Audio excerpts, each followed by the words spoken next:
Uh...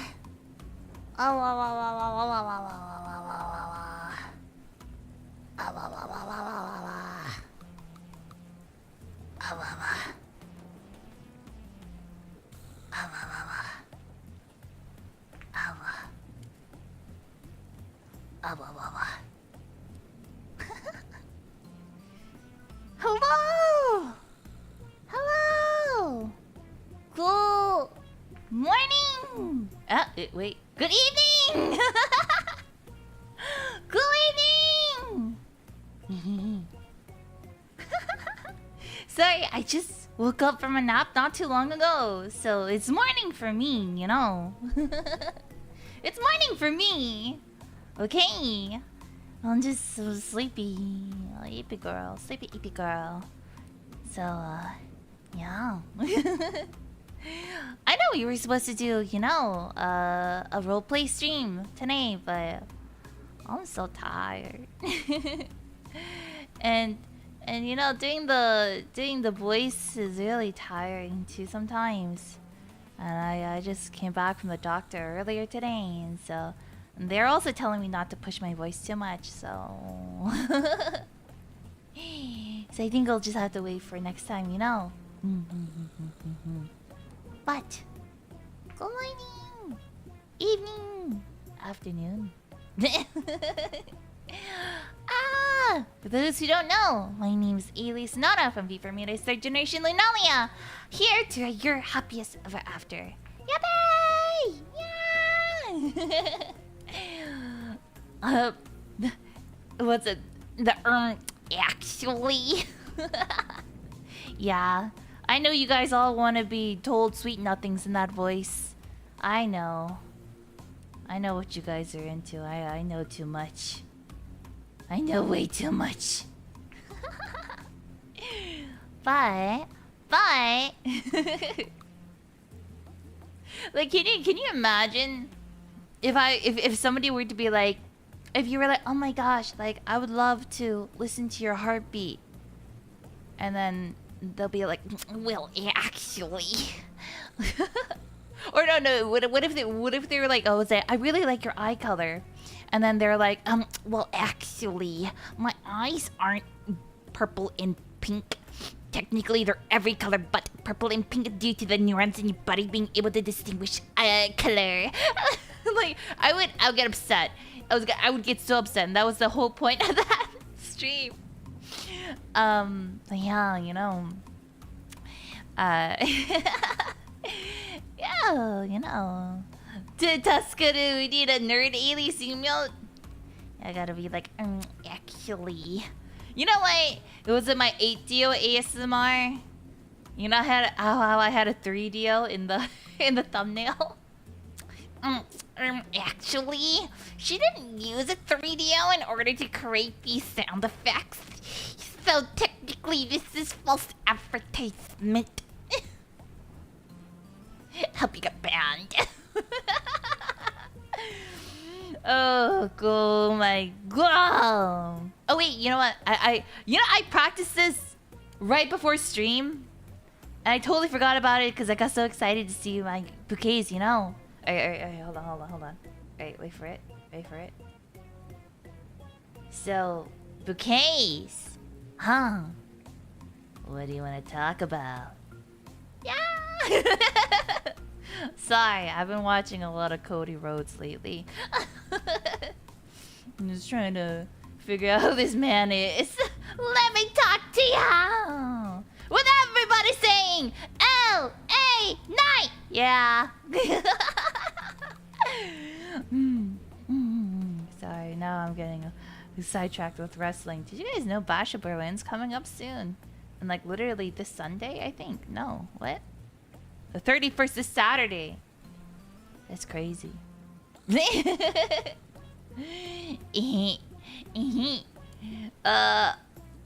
Yeah. Tomorrow's the pre-show. Yeah, you're right. Tomorrow is the pre-show. Yeah. Where am I? This is my room. Yeah, I feel like I never use my room enough, despite it being such a beautiful place. I mean, you guys see it when I do ASMR practice, but usually you guys never really see it. Or if you do, it's like really dark, right? But yeah, this is my room actually. This is my official room.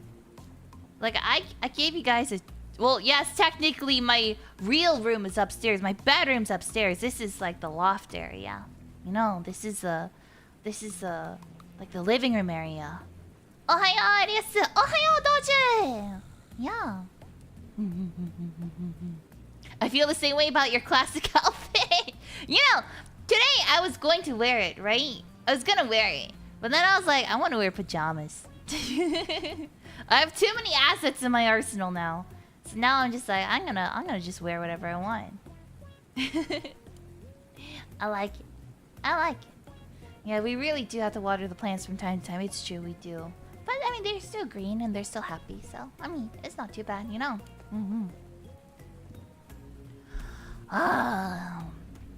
So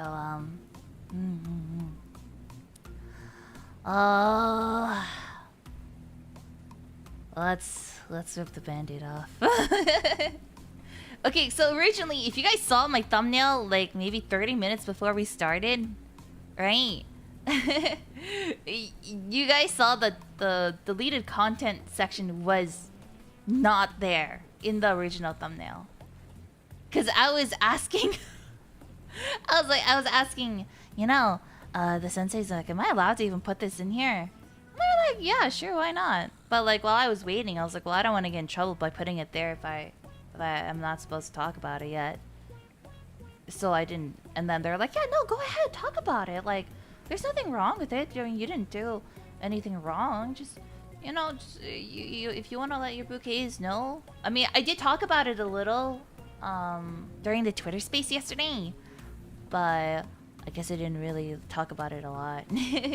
I see a lot of comments on like my posts and I, you know, in like older streams, being like, Alias, where the flip is my twin making out video, huh? Where is it? I listen to it every night. Where is it? Where'd you put it, huh?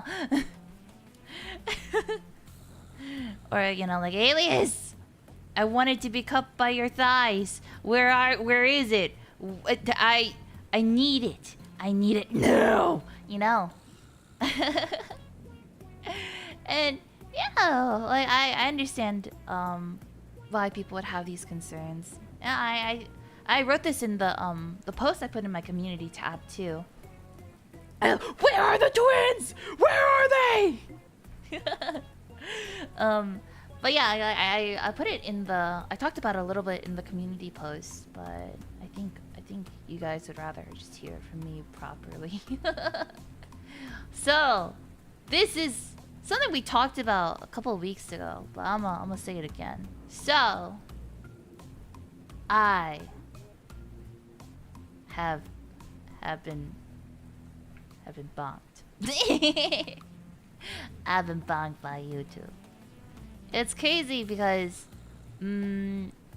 usually when people get demonetized and stuff, they get like a warning first, and you know, hey, you don't do that. That was not good. And then they show you exactly what you did. For us, it was just it kind of happened suddenly. So it was kind of like it caught us all by surprise. But I mean, like, at the same time, I understand why it happened. So I'm not mad at all. I understand. So it's like, it happens, especially to a lot of ASMR people. I was talking to my good friend Miss Emma Omiya.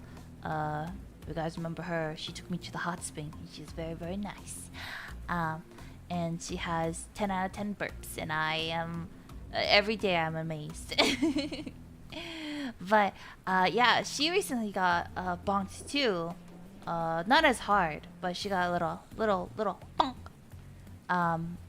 For towel sounds, you know, because she shifted a towel. Yeah. So that happened.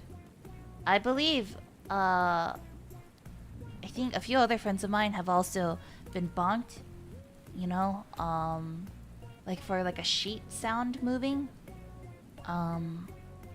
And like there's some other things that are a little more understandable, like ear licking, like, you know.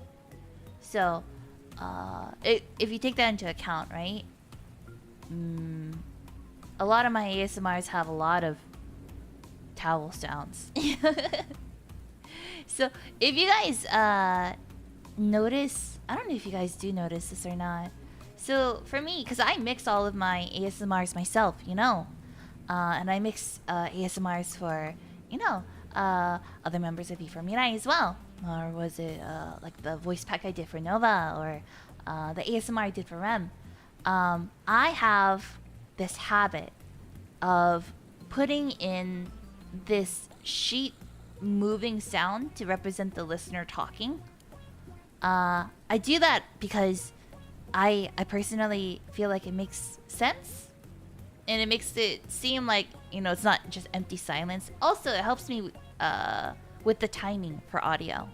So if my biggest pet peeve, I'll say this right now, ASMR artists, if you're looking at this is my biggest pet peeve.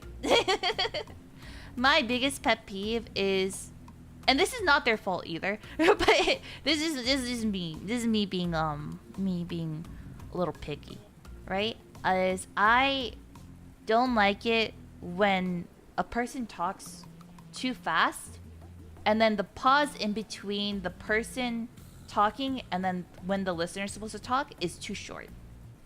So like, for example, if I were to be like, you know, like if I were to be like, oh, you know, like, so how was your day? That's good to hear. Or like, what'd you eat today? I ate that too. Wow, that's crazy. You know, it for me, it gets a little, it sounds a little unnatural. But also timing is one of the hardest things I think there is when it comes to ASMR. But whenever like I can, if they start talking before I even have a chance to think, I get really annoyed. I get annoyed because it's like, can you imagine if you had a conversation with somebody and then they immediately cut you off? It's like, oh, you know, it's like, hey, like if it was like a comfort audio, it's like, hey, I know you're going through a lot. Is there anything I could do?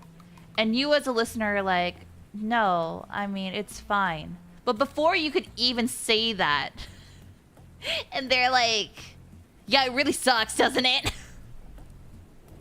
You know, like, hey, is there anything I can do? Yeah, that really sucks, doesn't it? It's like, I feel a lot of like a whiplash, at least for me.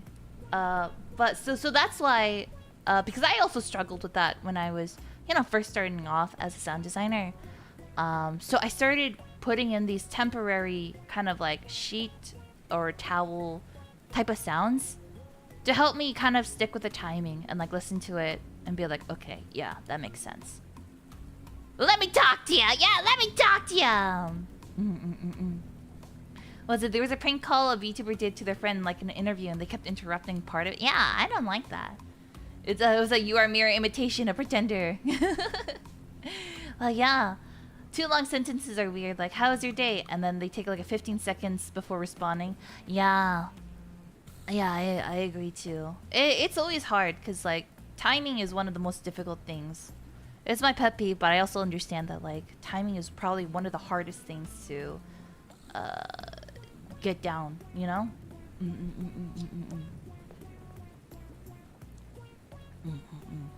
Ah, canon listener dialogue in the subtitles. I see. Ah. You know, I used to like that too. I mean, I do like it. But I feel like because so many people are so different, it's so hard to kind of like really pin down like what they would say or how they would respond based on their feelings before listening to it, you know? And again, that's why timing is always so hard, because it's like hard to predict what they're gonna say. Either way, yeah, it's hard. But yeah, the canon listening ones are really good because I feel like people can relate to it a bit more too. They can kind of like self-insert, you know? But yeah, I like it. Either way, so I mean, that could be a reason. But most likely, I mean, let's be for real. let's be honest. Let me talk to you. It's most likely, you know, because of certain sounds. Like the twin one, we all know was very unbecoming. They did not give us a solid reason. But at the same time, I feel like that's pretty standard. I've asked a few other people who've gone through the same thing, and they also said that they don't get a reason. It's just kind of, you assume it's because of XYZ. But luckily for me, what's really crazy is like staff, they're amazing, you know? They handled everything so perfectly and so quickly. So like now it's just kind of like a waiting game. But at the same time, you know, I'm still in awe, you know? I think I talked about this. I feel like this is the wrong music. Hold on, let me This is the wrong music. This is the wrong music. Done now. Okay. Here we go. Here we go. So yeah, I talked to a lot of people about it, and a lot of people were like, yeah, like, Alias, you should just give up. Like, they didn't say it like that, but they were kind of like, just like assume the worst possible thing, right? And you know, it got me real sad. But I remember the day I think what they're trying to say is like, don't get your hopes up too much, and that way you won't be disappointed when it doesn't work out. Or if things do work out, you'll be, you know, pleasantly surprised. So I think that's kind of more of what they were going with, but the way it came out was very like, yeah, just give up, bro. But I remember, I talked about this last night too, but for those who weren't at my Twitter space, the day it happened, right? It was right before, you know, some streams and stuff like that, right? And so I remember kind of seeing the message at like 2 a.m. or something. I saw it at like 2 a.m. or something like that, or like super early in the morning. And you know, management had already knew, right? They already knew. And so I was freaking out. I'm like, oh my god, what does this mean? You know, what does this mean? Is it over for me? Am I donezo? And I was freaking out, right? I was freaking out. I was like, oh my god, oh my god, oh my god, oh my god. What's going to happen to me? And I was like, it's a Anono over, you know? And then I remember, you know, I think it was, you know, Merch Sensei who chimed in first and was just like, you know, Alias, you are not the first VTuber to get demonetized, and you will definitely not be the last VTuber to get demonetized. This thing happens, and it's okay. It's not your fault, alright? It's not your fault. So, you know, let's take this all one step at a time. And then V Sensei came in, and Art Sensei is here, and you know, we were going over everything together. It definitely put me at ease, you know? Yeah, unfortunately it's pretty common. Yeah, I agree. It's quite common. A lot of people, especially in ASMR, have been getting their channels either completely, you know, nuked, or completely deleted, or demonetized, you know, stuff like that. So like, to me, you know, even though I knew it was common, it's still crazy when it happens to you, you know?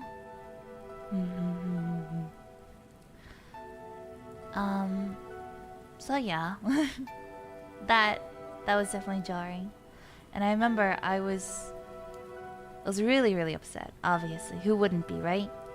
And I remember Art Sensei, she started messaging. It was like probably 4 a.m. for her or something, and she was like, "Alias, if you need help, like, I'll come. I'll start redoing your thumbnails. Like, we gotta figure this out step by step. But but for starters, like, let's start with the thumbnails. Like, I will remake all of your thumbnails for you.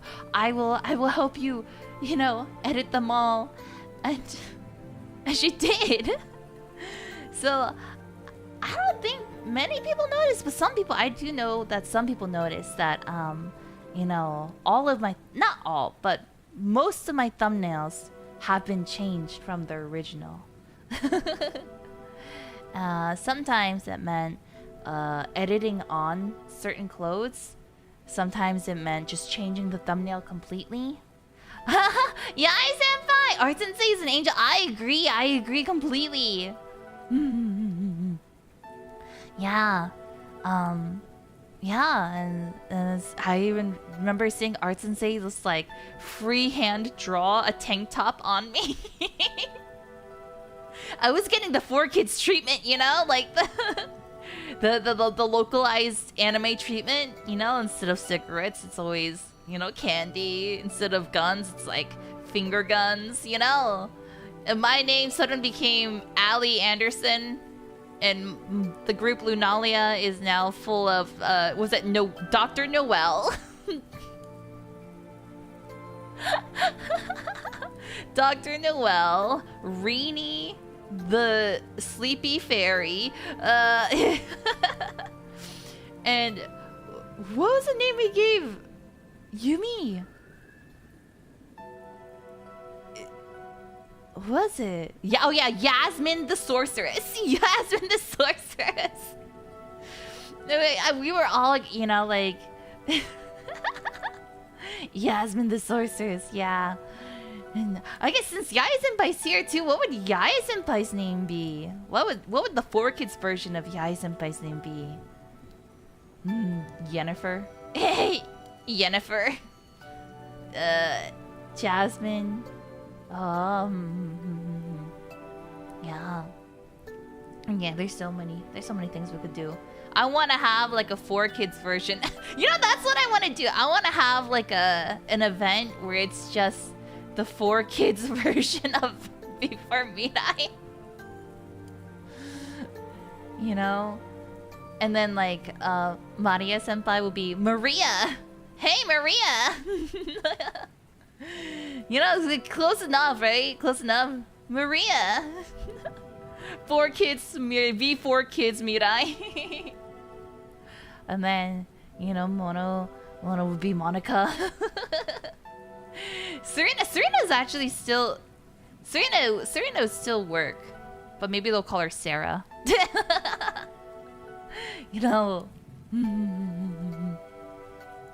Yeah, Sarah. Yeah. Harmonica, yeah. Serena Michael. Oh my gosh.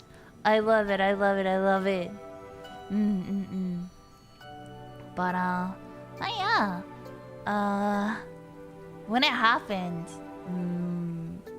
I was a mess. I was crying a mess. But luckily staff was so quick about everything. They were like, okay, like, Alias, like, here's some things that we're gonna have to do. Remember, like, this is not the first time this has ever happened to like a VTuber in general. So like, know that there are things we can do to speed up the process, and things we can do to help you kind of figure out what went wrong, right? And so we did everything. We changed the thumbnails. And this happened so quickly. Like, it happened so quickly that I didn't even have time to like talk to you guys about it and be like, hey, by the way, I'm gonna change the thumbnails. They were just like, okay, this is what we're gonna do. This is a list of stuff. And I remember I was getting a little overwhelmed. I'm like, oh my god, there's so many things on this list. And then like V Sensei and Merch Sensei and Art Sensei are like, don't worry, like we'll help you tackle these. For now, like, let's just try to do like a little bit of it, And so we are like going back and forth, and you know, it started off with one thumbnail, and then we got to every single one of them. And luckily, I had Art Sensei's help to, you know, go through it all too. So, but I will admit, my thumbnails were a little spicy. I think the words on the thumbnails are a little spicy, just a little spicy. I'm becoming words. Sorry, I'm a pervert. But you know, at the same time, I feel like the content within it was not very spicy at all. So maybe false advertisement. Maybe that's why I got banned. False advertisement. Unsafe vocabulary. Yeah. But who knows? You know, I just you know, a little spice. Yeah. Yeah, banned for not being spicy enough. This is not what I came here for. But you know, at the same time, you know, it is what it is, right? It is what it is. But yeah, and so I was so amazed, you know. Everything got done so quickly, and there was just one final thing we had to do, right? And which was delete some videos. And I know you guys noticed because you guys are filling up my my comment section on other videos. And the thing is, because I read every comment, right? I read every single one, so I know you guys are questioning it. But those videos in particular had to be, you know, yeeted off the face of the planet. And I did get to upload the girlfriend pins you down one, because and I was talking to management about this too. Like, I understand the twin one. I don't, you know, I understand. That's fine. But is it possible? Is it possible that we could keep the girlfriend pins you down one? Because I remember when I first made that audio, it was right after the twin one, I think a week after. And for me, personally, I really love audios that kind of focus more on comfort than I do of, like, you know, these are some pretty cool sounds. I think I poured my, like, whole soul into that one. And I was like, oh, like, I know that there is, you know, a little kissing scene, right? But is it possible that we could keep it? And if not, if we can't keep it on YouTube, is it possible for me to at least have it on the Patreon? And they were like, yeah, of course. Go ahead. So we couldn't keep it on YouTube. But it is on Patreon. And it's out for free. Because originally I wasn't sure of, like, what the rule was for it. Because I was a little, like, nervous. I was a little scared, right? So I had it behind the, you know, the membership wall. Because we were still trying to figure out what to do. But today, you know, I asked about it, and then they're like, yeah, Alias, if you wanna, like, it was a video that was out for free to begin with. If you wanna put it out for free on Patreon, go ahead, do it. There's nothing wrong with that. And I was like, oh my god. So I clicked on it so fast to put it on for free members. So even though we couldn't keep the twin one, and we couldn't keep the thigh one for some, you know, obvious reasons, I'm glad that we could at least keep the girlfriend pins you down one. I feel like that audio was my all-time favorite to make. to write, to script, to voice act for, to, you know, put my whole soul into it. And, you know, I read the comments that you guys write on videos, right? So I remember even up until right before it was deleted, right? People are saying stuff like how the audio was like their favorite audio, and how they listen to it for comfort, especially because, you know, XYZ is happening in their life, right? And I wanted people to be able to still listen to it, because, you know, sometimes you just need a buddy to listen to you cry, right? Sometimes you just need a buddy. So, you know, sometimes you just need that reassurance that there is somebody, you know, cheering for you and would be willing to come immediately to your side when you need it. Ah, Pillow, welcome. Ah, good night, Miss Pillow. Good night, baby girl. Ah, sleep well. Wow. Oh yeah. So, yeah. So if you guys, you know, are curious about what happened to the audio and those other audios, there you have it. They were all yeeted into the abyss. Except for that one. And, you know, it was also kind of interesting, because, you know, I'm trying to word this properly so I don't make a I don't misconstrue what happened, you know. But it was kind of interesting, seeing how many people actually enjoyed the videos. I mean, I don't know. It's hard to explain. It's kind of like a... I don't know. Lately, I haven't really been feeling like I've been able to write properly. Every time I try, it's been really difficult. Like I'll be able to storyboard something very loosely, and then it's kind of just staring at the page for a little while, and you know, it's hard, right? It's hard. So I kind of had a lot of self-doubt, especially after the demonetization, and I had to delete, you know, my most popular videos.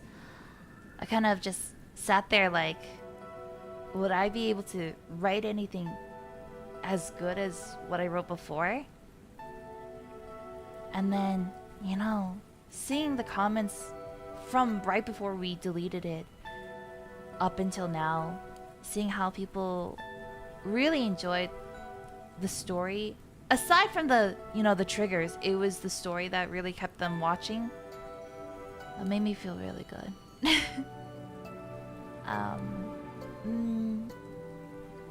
I just want to say thank you. I don't know. Sometimes I'm a little shy about the stories I go with, especially when it's like a live. I think a live stream one is a little less pressure, because it's like, if I mess up, you know, people understand that it's live. So, you know, it's kind of, you know, in the end, it's as long as, you know, everyone's having fun, that's all that matters, right? But when it comes to video uploads, I think it's because I spend so much time mixing it and so much time reviewing over the writing and the story and the characters. I get a little extra self-conscious.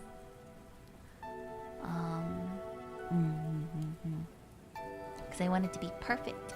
I want it to be perfect. And you know, it is what it is. So when I saw everyone being like, even after the videos are gone, like you guys talking about, you know, the videos and understanding the situation in the Discord chat. You guys are so sweet about it, and you know, so supportive. That's also another thing I was a little worried about. I think maybe it's because I have like a lot of anxiety. I guess that's the word to say. Or maybe a lot of bad experiences. But you know, when people delete videos, the first reaction people tend to have is like shock, right? Shock, and then concern, and then anger, right? Especially if it's not communicated properly. Because it's like, why'd you take this thing I like? How dare you? Why you do that? You know? And so I was kind of fully expecting something like that to happen as well. Especially when I talk to like other ASMR friends of mine, or you know, other just VTubers in general, or other content creators. And I've asked them, you know, what happens when they've deleted videos. And the most common reaction that they told me was anger. And like spite. Right? And so part of me started to overthink, because you guys know I'm an overthinker, right? I started to overthink a lot. And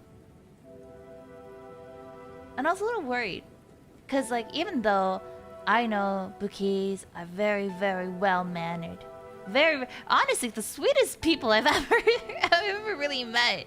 You know, Bouquets, I'm telling you, Bouquets are built different. I don't care what anyone else says. Bouquets are built different. Bouquets have such big hearts, such lovely, lovely souls, and such good manners, and so kind to everyone.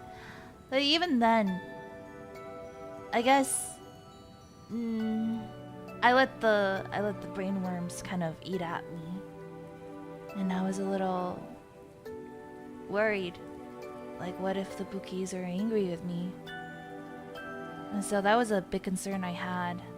And like, I don't know what I'd do if Bouquets are angry at me. Cry, I guess.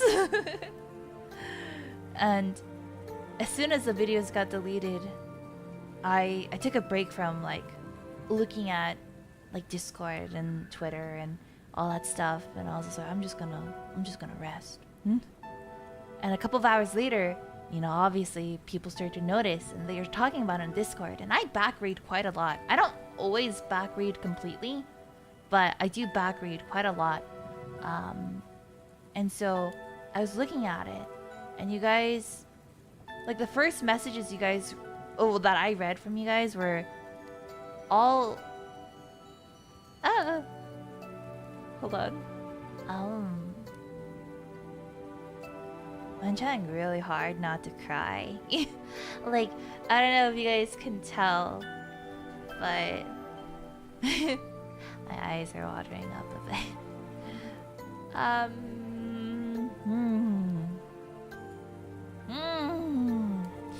You see,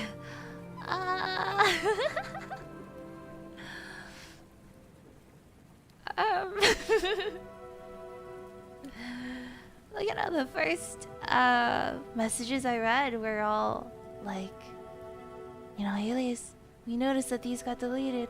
I hope you're doing okay. We understand that you know, YouTube's kind of being a little mean, but you know, we understand why you had to delete it. We're hoping you're okay, you know, wishing you the best. Like, I hope you're able to get some rest. And then it was like message after message. It was blocks and blocks and blocks of all the Bouquets gathering together.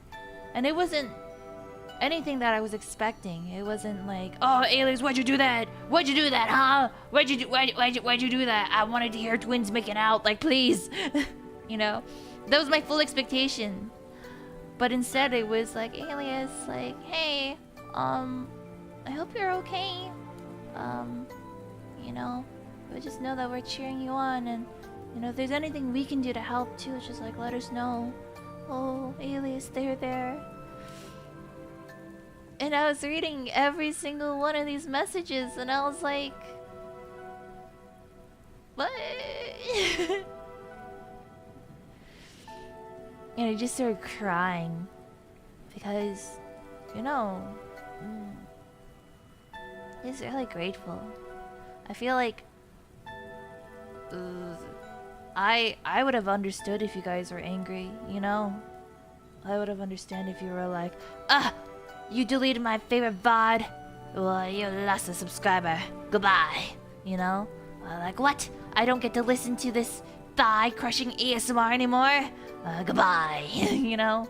I don't need... You know that... Was it... That, in Toy Story? When Andy's like, oh, you're broken. I don't want to play with you anymore. That was like a thought that I had, like, oh, you're not gonna, you don't have that audio anymore. I don't want to play with you. I don't want to listen to your shit anymore. You know. And I know you guys would never, but I think it's kind of like the seeds of doubt in my head that we're like, oh, you know, this is like a very common reaction. You should brace for it.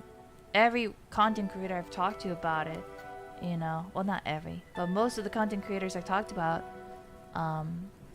you know, this stuff with, they just said to brace for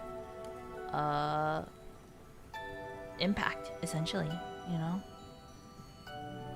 And no, they were just like, it's gonna suck. But it didn't suck. Not at all. And like even now, I'm like looking at the messages in the chat and you guys are just like like, Alias, we love your content, but more importantly, we love you and we want you to be happy. And you know,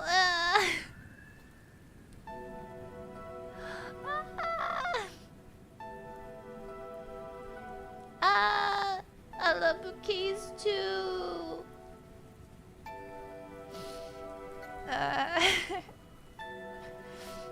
I love bouquets too.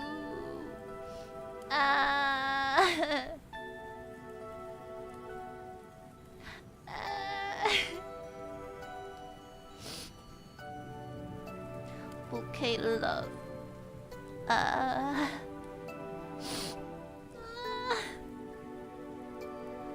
I gotta like wipe my eyes.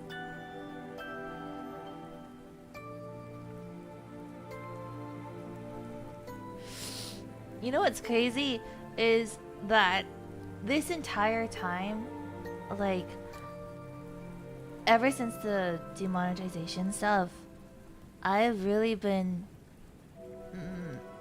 holding it in, I guess is the right word to say. Like I cried, right? And I was like, oh, I cried. But, you know, I never really let the tears fall down, you know? I was like, oh, you don't have time to really cry. You don't have time to cry, Alias. You gotta fix this. And I didn't want, you know, I didn't want to be a burden onto anyone, so I just kind of kept it in, and now it's like,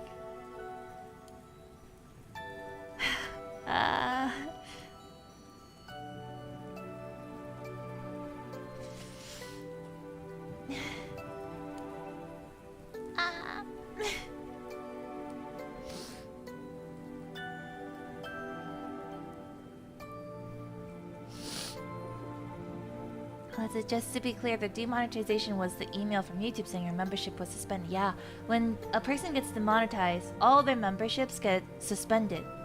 So, the memberships go on hold. Yeah. So, that's what it means.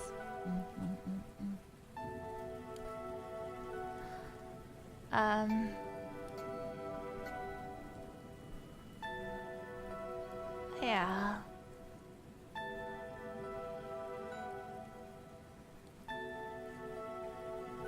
It was really scary.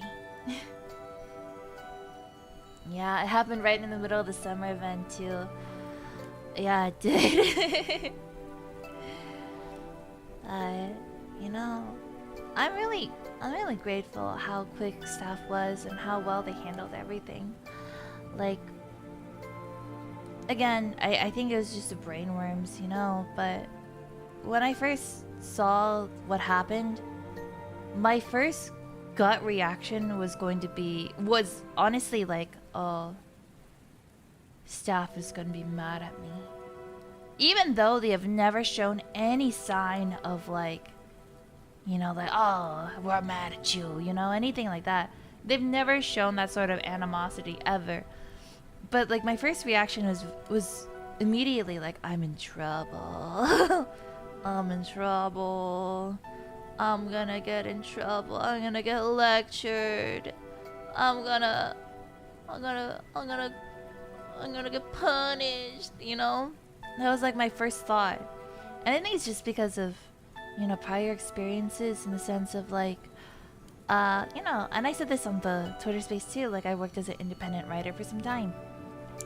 And I've written stuff for people in the past, and I've mixed stuff for people in the past, and I've, you know, done stuff for people in the past, and, you know, even if I warn them and be like, hey, by the way, this thing might not do well because of the themes or because of the sound, you gotta be careful. And then they're like, okay, and then, you know, they got the bonk or something, or they got, you know, like a little from YouTube, right? And they were like, that was a bad thing you did. Or they got lectured from whoever, you know, their managers or something because of it. I just remember like this one time somebody was just like, oh, I got in trouble with my manager because of this, and you wrote it, so how are you gonna compensate me, huh? And this, you know, this is like a long time ago, you know, before even VTubing. So it it was kind of like an experience like I still remember, right? Where it's like, like I understand, but at the same time, it's like I gave you a warning. But I think that's kind of like the most natural reaction that people have. You know, if you do a no-no, you know, and so I think, you know, yeah, I was a little nervous. Did I have a saucy? No, I wrote it for other people though. But yeah, it was a lot. It was a lot, and I don't know. When I was talking to staff about it, I think my heart sunk. My heart sunk because I was like, what if they say that to me? They've never shown any sign of them being the type of person to say something like that to me. But what if they say it to me? What am I gonna say back? You know? I was playing scenarios in my head. I was like, you know, talking to myself. and then we talked about it. And I checked, you know, the Discord, and they're like, hey, Alias, this happened. Are you okay? Like that was probably, I think, one of the first things they asked me, like, hey, Alias, are you okay? It wasn't like, hey, you got demonetized, you stupid see you next Tuesday. You know, they I'm trying really hard not to cuss either. I think that could be one of them, because I do cuss quite a lot. But yeah, I think that was one of the expectations I also had. And the same thing like with bouquets, you know, like I even though I know bouquets are always so sweet, you know, I still expected the worst. And when it came to this, I was very nervous too. But staff was extremely like, they were communicating with me, and then they were like checking up on me every once in a while and reassuring me, and, you know, helping me out a lot. And honestly, like, I felt really grateful, you know? Like, I've seen something like this happen to, like, people in the past, right? Back when I was an indie writer, you know? And I've seen people's managers, even if they are also indie, you know, kind of put them on the back burner out of like all their clients, because it's like, what's the point? You're not making us any money, you know? It's like, so I've listened to a lot of people who've gone through that, and it's such a shitty feeling, because it's like, you know, on one side I understand, because it's like, you know, this is your job, you make money. If you can't make money, what's the point of keeping you, right? And when I talked to staff, and they were like, yes, this isn't about the money right now. Like, just don't focus on that. It doesn't matter. What matters, like, are you okay? I just sat there like, but they're like, Alias, are you okay? Like, don't worry about the monetary stuff. Don't worry about any stuff like that. That's not important. What matters is, like, are you okay? And if you need to take some time off to, like, you know, recuperate, and, you know, you want to treat yourself to dinner or something, or, you know, just want to relax and take some time off to, you know, process your emotions. Like, we're here to support you. Like, we're here to, you know, we want to be there for you. And what matters is that, like, you know, like, we'll figure this out. This is, again, you are not the first person. You are not going to be the last person that this happens to. So just don't worry. We'll handle it. It's our job to handle it. All you have to do is just, you know, focus on yourself, and what's important to you right now is rest. And and I read that, and I was like,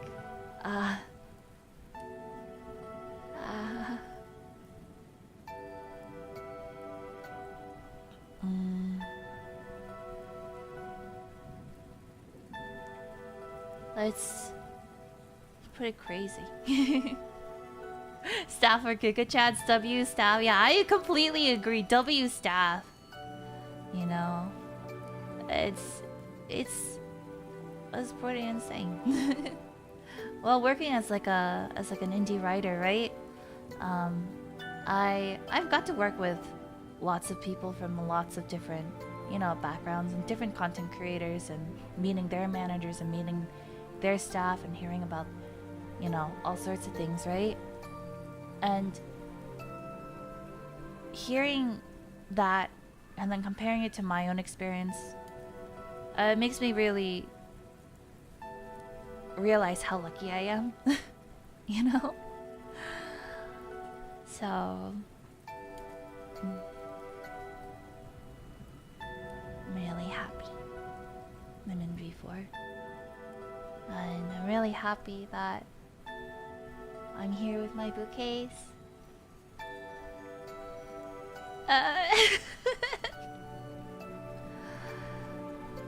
I cannot ask for better gen mates, better senpais. You know, during this ordeal too, you know, the senpais and you know, Linolia, we were all like, you know, huddling together, and I was speaking my woes. I was speaking my woes. And even if it was like 4 in the morning, I'd message in the chat and be like, hey you guys, I'm really sad, I have to delete my videos. They were like, it's okay, we're here for you, don't be sad. And you know, like Maya senpai, Yaya senpai, Mono senpai, I think they were up that late with me. And then we were talking about it, and you know, each of them, you know, gave me their opinion, and each of them kind of, you know, reassured me that everything was gonna be okay. And I'm really grateful. Really, really grateful. And of course, Serena, Senpai, and all of Lunalia were, you know, cheering me up too, trying to distract me and, you know, remind me that I'm very, very loved by bouquets and very loved by staff and very loved by them and that everything was gonna be okay, you know? I feel like sometimes I feel like the baby of the group. Just how much of a crybaby I am. I feel like I go to the senpais and Lunalia. Any minor convenience happens, I'm like, "Ah!" And they're always, you know, the first people to be like, "It's okay, Alias, we're here for you." And especially when big stuff like this happens, they're always there to, you know, lend a shoulder to cry on and hold your hand. And, you know, give you a pick me up. You know? So, I'm very, very happy.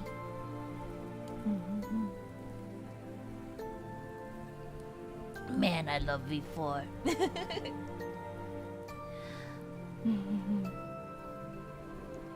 And I'm excited. Even if, you know, things happen in the sense of like, if I have to like do an appeal like for a second time or something like that or anything like that, right? You know, staff was very like, "Don't worry, Alias, we'll keep trying. We'll keep trying until it goes through." We're still waiting right now though. Hopefully we'll have some good news soon. And, you know, I was worried. And I'm like, "Don't worry, Alias. We're not gonna give up. We're gonna fight for you until the day we die."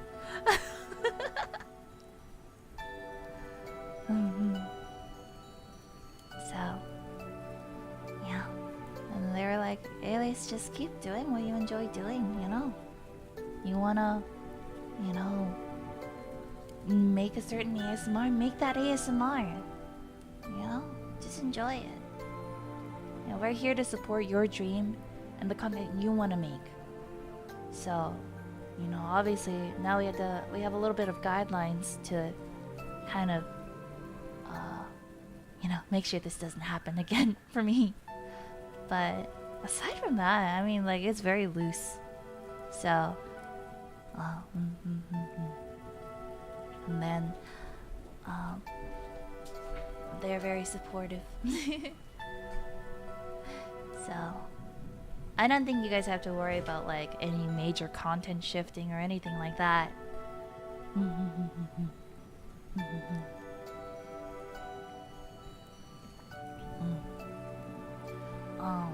Yeah. Is there any triggers that we should put in the back pocket for now? I think ear licking may have to be put in the back burner for now. And some candy eating. Because even though like it's not very sexy in the sense of like me eating a cough drop next to your ear. I think sounds like that definitely trigger the bot. So yeah. So I think styrofoam is safe. Styrofoam is safe. I think massages are safe. Mouth sounds are OP. Yeah, they are very OP, but at the same time, you know, they're not always necessary. But I think for now, just for now, I think ear licking may be a little too much. At the same time, it's not like I was really good at it anyway, so. Ear cupping's good? Yeah, I think ear cupping's fine. Yeah. Yeah. Yeah, the mouth is the most versatile noisemaker we have. I know. But I think, you know, eating candy next to your ear is a little dangerous for the bot, you know. To say so. to you. Bye. Unbecoming. Are kisses gone for now too? I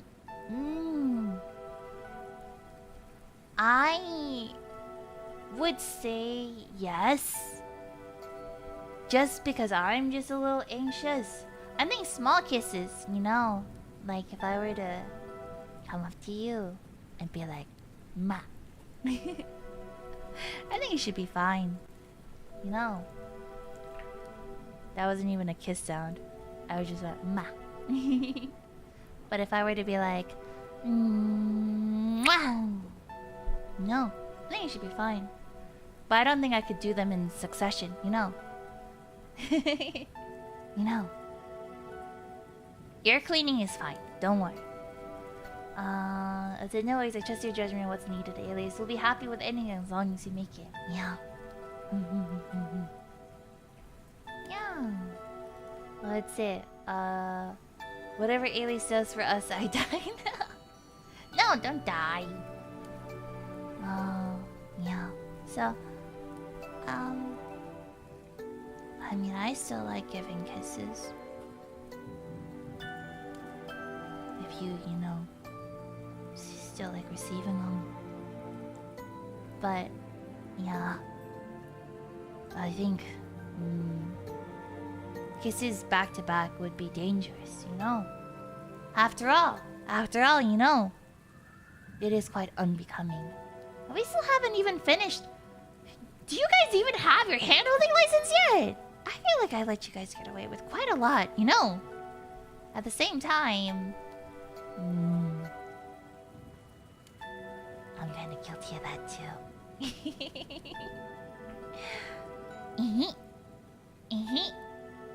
Oops. Can't help it though.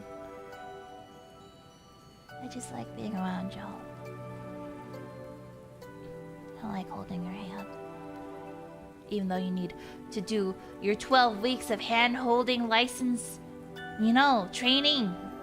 And then you have to get your permit, and then your license. Very important. Very important. Proper hand-holding. But, yeah. So I hope you're okay with just, you know, a few kisses every now and then. But I also kind of don't mind it either because I like the tension. Is that bad? Maybe it's a little bad. Like, I like... Okay, I'm not the only one who feels this way. Okay, listen. I know it's not. I'm not. But you know... Okay, maybe you don't know. But I read quite a lot. You know, that moment when people have their kiss and their lips are just inches apart right after, and you know you want to do it again, but you can't. You know you can't. But you really want to. And if you just moved your head even slightly, and you feel each other's breath, you know, on each other, as your hearts begin to race at the same beat. That's the feeling I like, you know? So...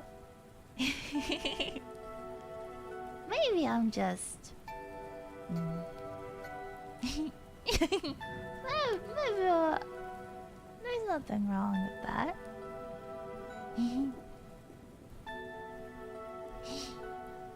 But I'm saying, you know, that kabedon, you know, kabedon, like that, you know. And the two people get closer and closer. And, you know, you look at each other's eyes, right? And then look down at their lips. And you know that at that very moment, that person is all yours. And you two become the only two people that matter. Is that not romantic? I think it's super romantic. Whether it's right before the kiss or right after the first kiss, I think it's super, super romantic. So that's what I'm saying. Even though I can't give a lot of kisses, it just makes each and every single one of them just a little more special. No? Dookie Dookie going off the charts. Yeah? Yeah? Hey, tell me. Did you get Dookie Dookies, huh? Did you get Dookie Dookie? Yeah. Yeah. Yeah. No comment.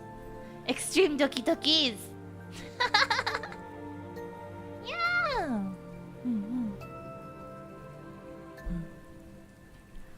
I think that sort of thing is really cute. Besides, we haven't been following the code of courtship lately. Maybe it's time to really,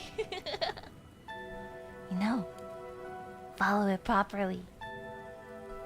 An awakening. Though, I guess some rules are meant to be broken. Just a little bit. Sneaking secret kisses every now and then. I think that would be fine. But we'll see, you know. Taki. Taki, taki, taki, taki.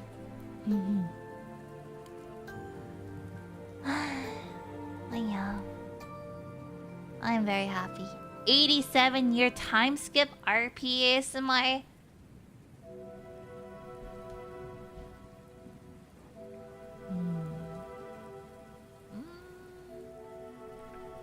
It will become too unbecoming if something like that were to happen. If I made an 87-year time skip ASMR.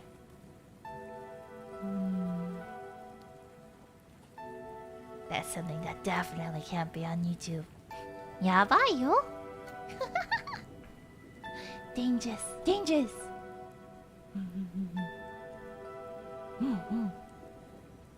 30-year time skip, that's also dangerous.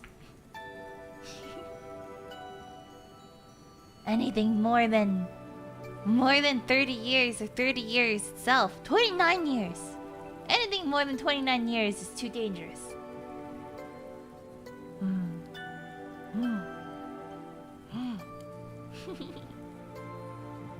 What is this? What's it? Bouquets work together. We need to make a time machine. Is that really what you want?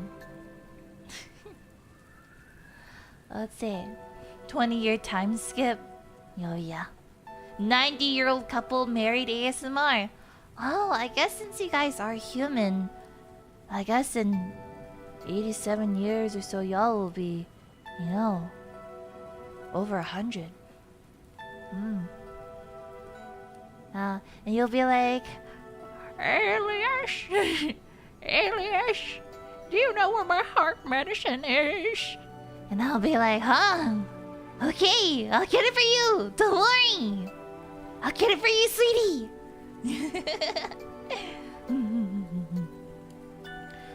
Yeah.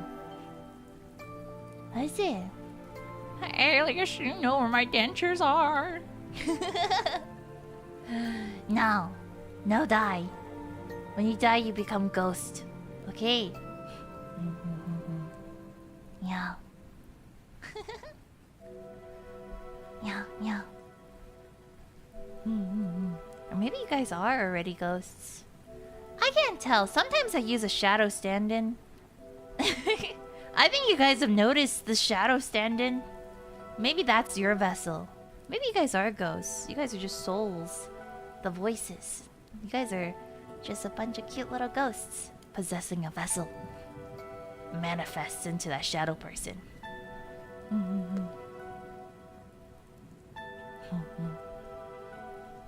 But I like it. Bouquet lore. I never actually chose bouquet lore. I thought you guys kind of figured it out on yourselves, you know? Because I see you guys all as individuals, right? But for the sake of certain storylines, I have, you know, I feel like it would be aesthetically pleasing if there was, you know, a shadow type of person. So if you watch any of my gaming streams, like the Wukong one, or Dave the Diver, I have a shadow person. Even my latest Vampire ASMR, I have the shadow person. This is not the first time they have existed. So, yeah. But I never really chose a lore for the bouquets. To be honest, you know, I know a lot of people ask me if bouquets have an official design. Because, you know, I know that the lab rats have an official design, right? And you know, the mummies, you know, have an official design. The broommates have I'm pretty sure they have an official design too. It's a little broom, like cute little broom, like the ones in Fantasia. But bouquets, there have been designs, like fan-made designs. But I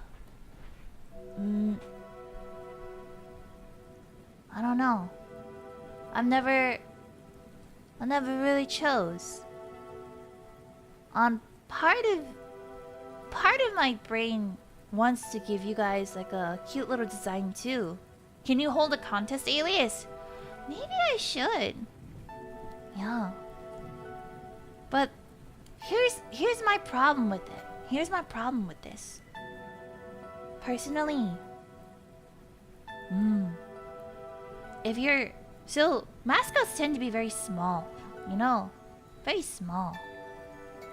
Probably like the size of, you know, the palm of your hand, or if not, like up to your kneecap, right? So if you're a ghost, I guess you could fly around. My brain is thinking now.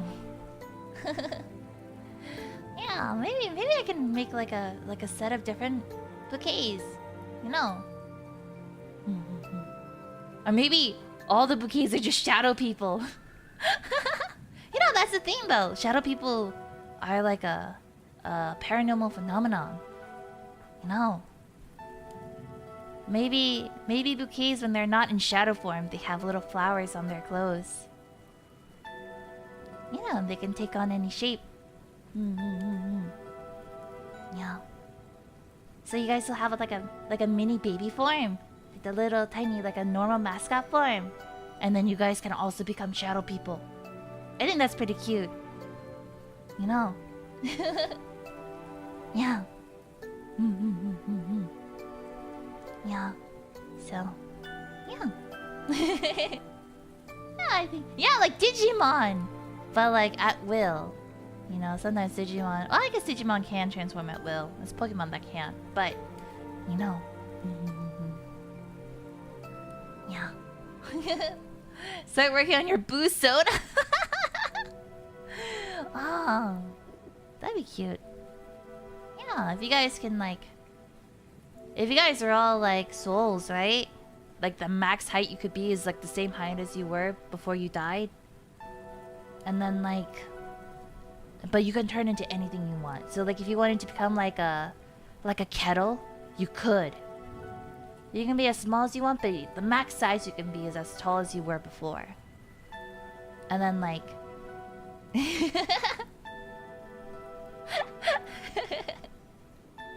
but you can change shape. I think that would be pretty cool. I think that would make sense. Rather than having you all be as like one collective, you know, thing. I think giving you guys the freedom to morph would be pretty cool. Yeah. Yeah. Yeah. Where does the excess mass go? Ectoplasm. You just absorb it. Just like me. I can absorb all parts of my body. That's why my chest size is never like always the same. I'm just reapplying and readjusting the girl goo, you know. Like flat alias. You guys all loved flat alias on Twitter. I don't know why. Flat is justice, I guess. More aerodynamics. Yeah, ectoplasm reconfiguration. Yeah. Yeah. Yeah. We love every version of you, huh? You're so silly. Closer to the heart, they say. That's true, that's true. I just gotta reabsorb it, you know. Just like you guys, you can reabsorb your goo. Easy. Easy. Yeah. Alias equals beloved. You're so silly. That's it. When my Boo Sona transforms, it makes an old school Transformers noise. Can we fuse into one being for the hive mind? Yeah, if you want to, why not? If you guys want to absorb each other and then defuse, why not? Why not? You guys are cute little babies. Why not? Yeah. Fusion. Ha! Ha! Right? Yeah. Let's see. We share the same brain cell. There. Kawaii te. Ah, Mikazuki, 久しぶり。Kawaii te. そっかな。別に可愛くねえけど。Let's see.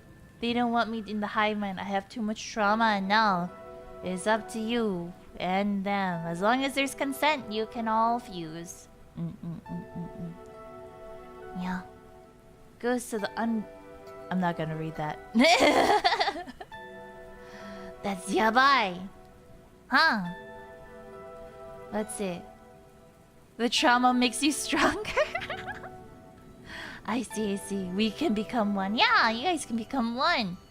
That's like that shadow person exists. That's when you guys are all combined together, you know?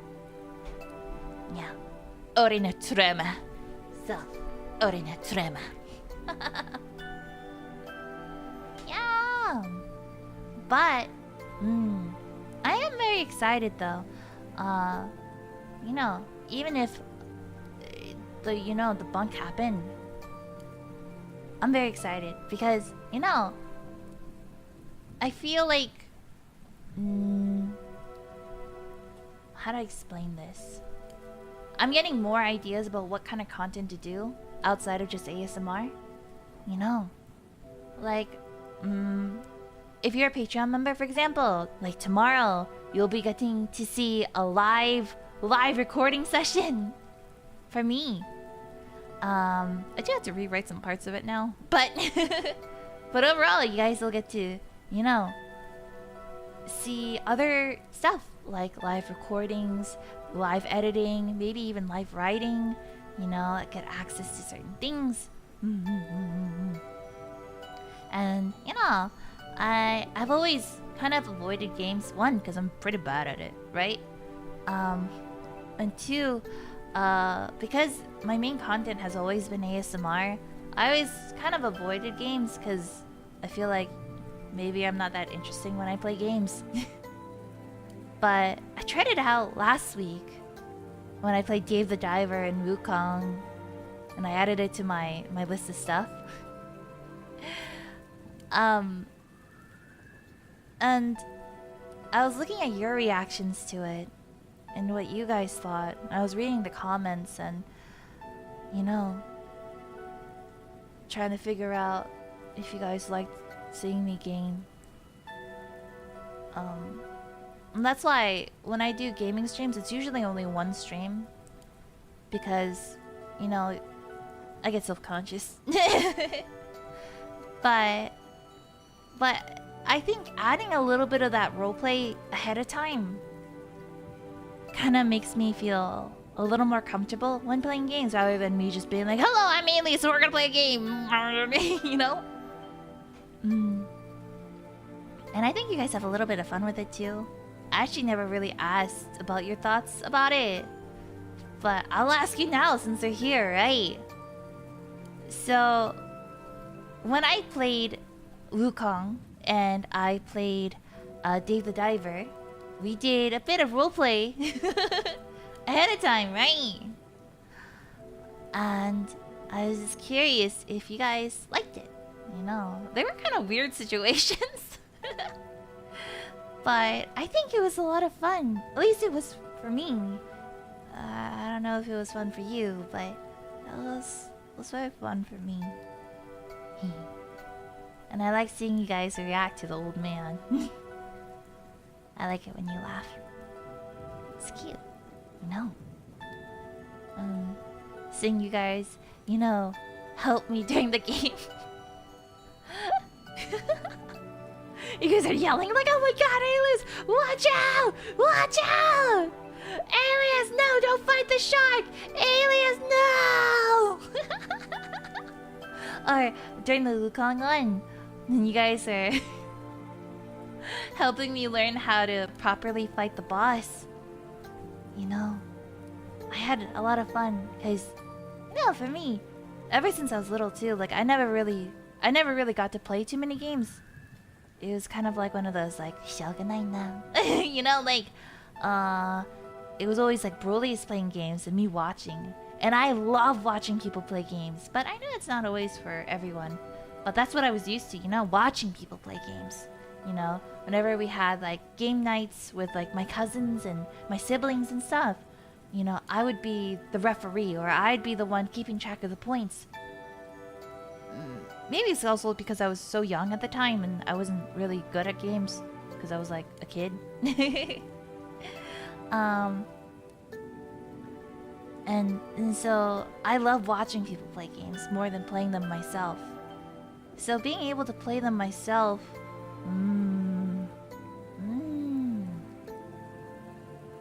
that's fun. It was like I was healing my inner child, you know? But also, you know, having you guys around to help me makes me feel at ease too. You know? The I'm a Monkey song from the Wukong stuck in my head. Yeah?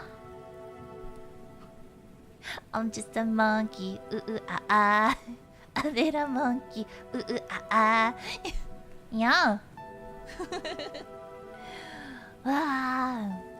Monkey song. I'm just a bug. I'm just a bug. I'm just a bug. I'm just a bug. If I turned to monkey.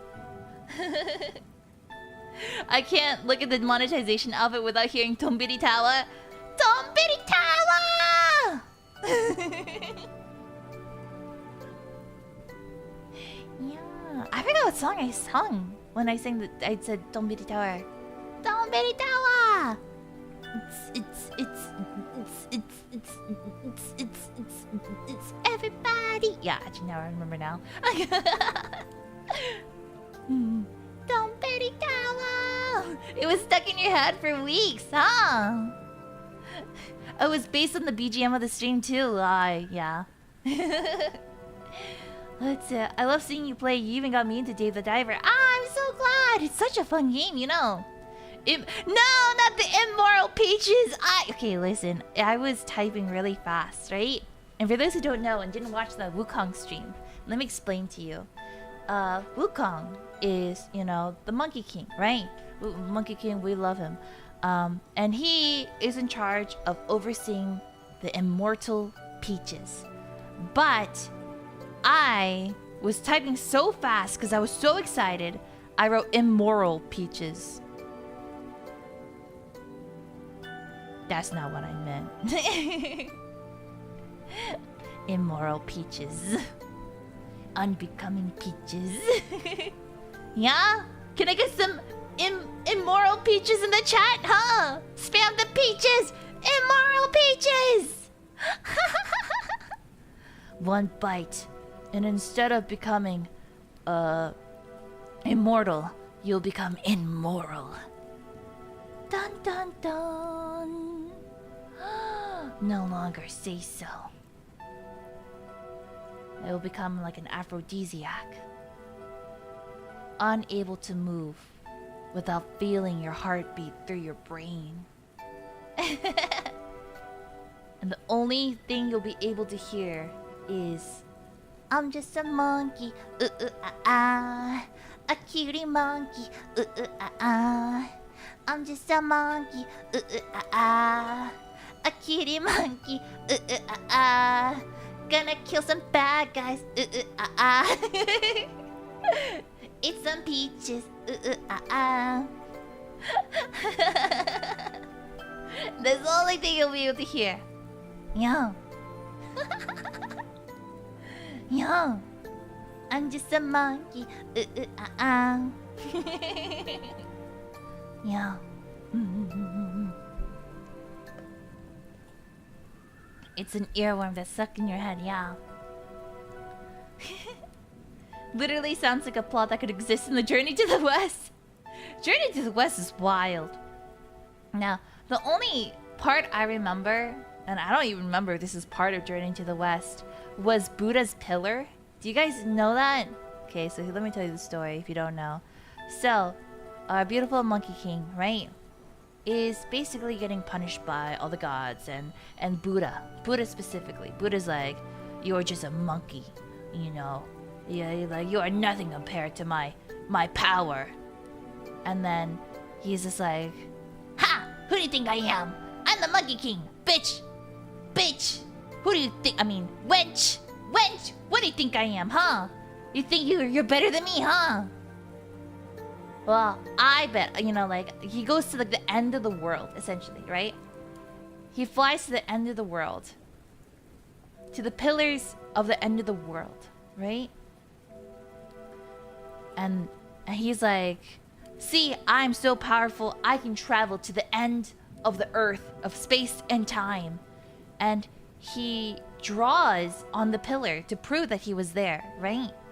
He like puts on you know, he puts the little face and he writes his name.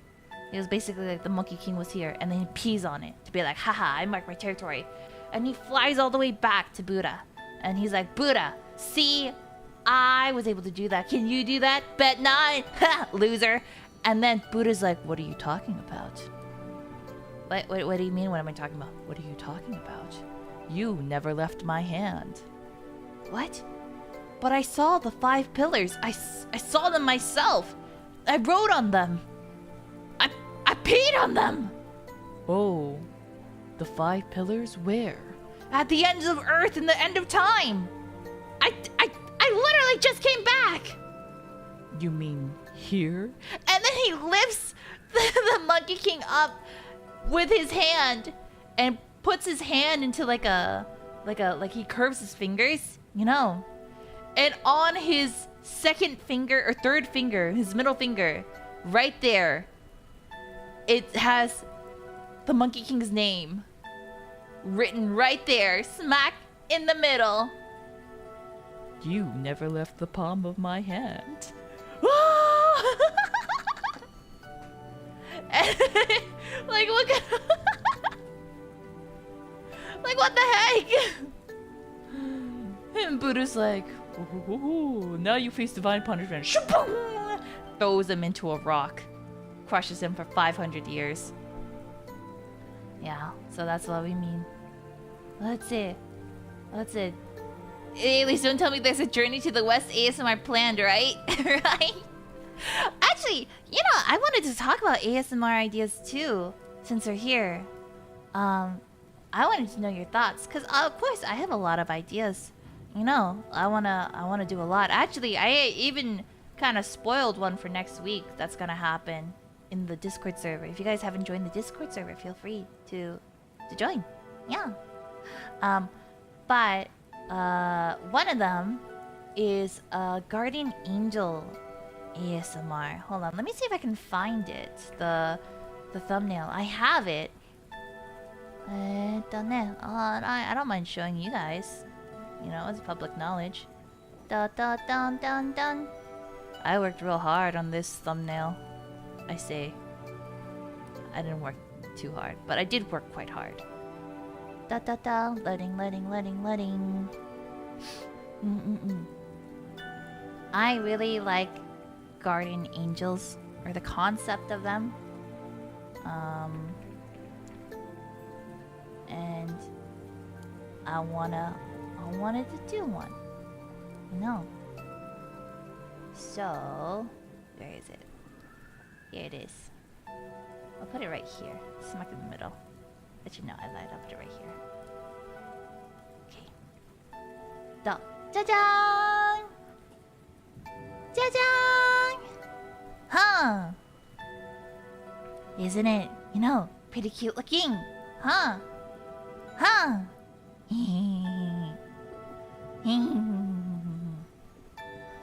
So that's one for next week that's gonna come out. Yeah.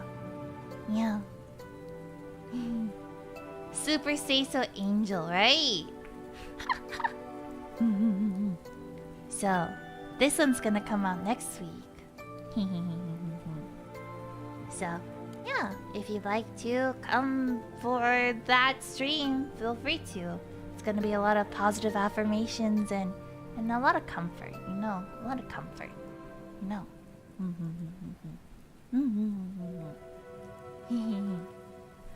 But yeah, I'm still debating about what to do for the storyline. I was thinking about, you know, an angel talking to, like, you know, like the god of death or something. Or maybe a guardian angel talking to a hero. Or maybe even just, you know, a normal human having a good time. I'm still debating though. But is there any ASMR themes that you guys want to sing? Or like, you know, whether it's an uploaded video or maybe perhaps a live one. You know. If you guys have any ideas, feel free to let me know. Fall themed ASMRs. Oh. Yeah, I can do those. It's not fall yet though, it's still summer. Yeah. Falling asleep next to your wife, Alias? What the? It's just 10 hours of breathing?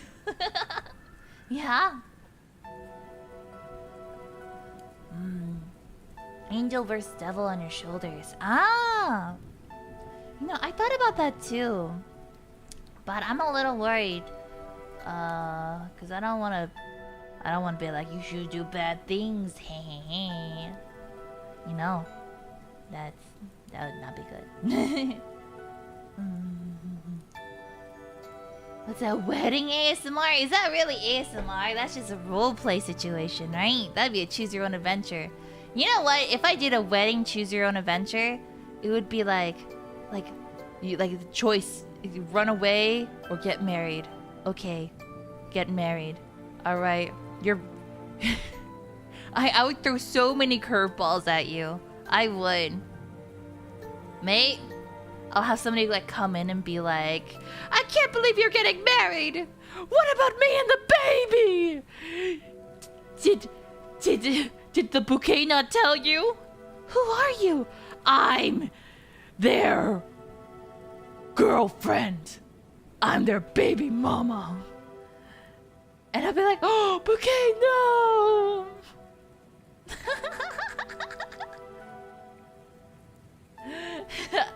I wouldn't turn you guys into cheaters, but I would want to see what you guys would do. I would want to... That's what choose your own adventures are really for. To see where your brain goes and how creative you guys get.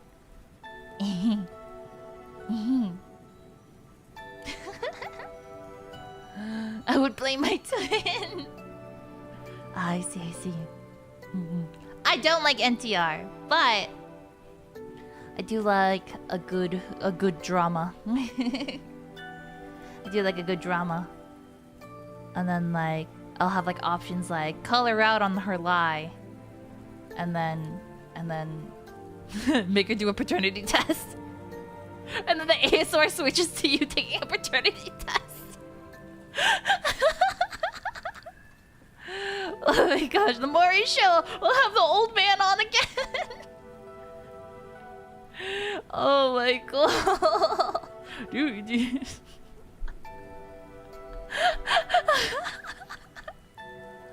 Oh my god. Whiplash speedrun ASMR. Oh my gosh, I think it would be pretty funny. But yeah, if there's any other ideas you have, I'd be more than happy to listen to them too. Shrine Maiden ASMR. Oh. I exorcise you. ASMR. Throw salt on you. What was the chant again? Like Rin Pyo Shou Kan Kyoretsu. I don't remember. I don't know. Comic book store clerk ASMR. Ah. Beep. Actually, this is not mint condition.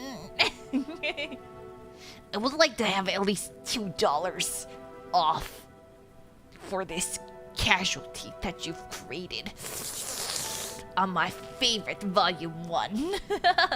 Volume 1 edition of V4Mirai Academy Girls Love, Love, Love, Love, Love Doki Doki Adventures. How dare you?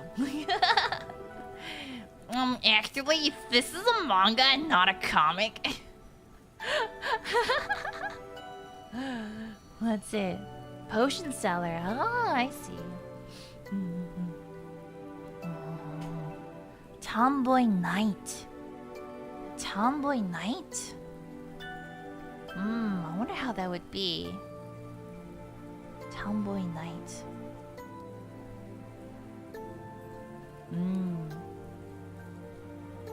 I can't help but think of the first thing that came to my mind was I don't know if you guys saw this video. Maybe it's because I'm on Book Talk, but I saw this one video, right?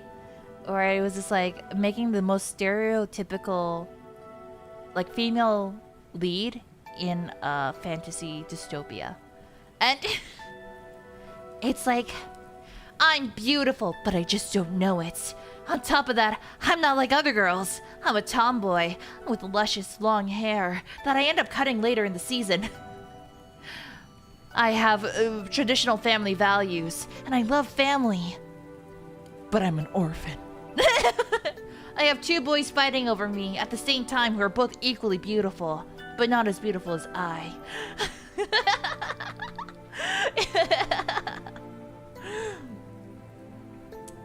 I've never held a knife before in my life, yet for some reason I'm the best fighter in all of sector whatever.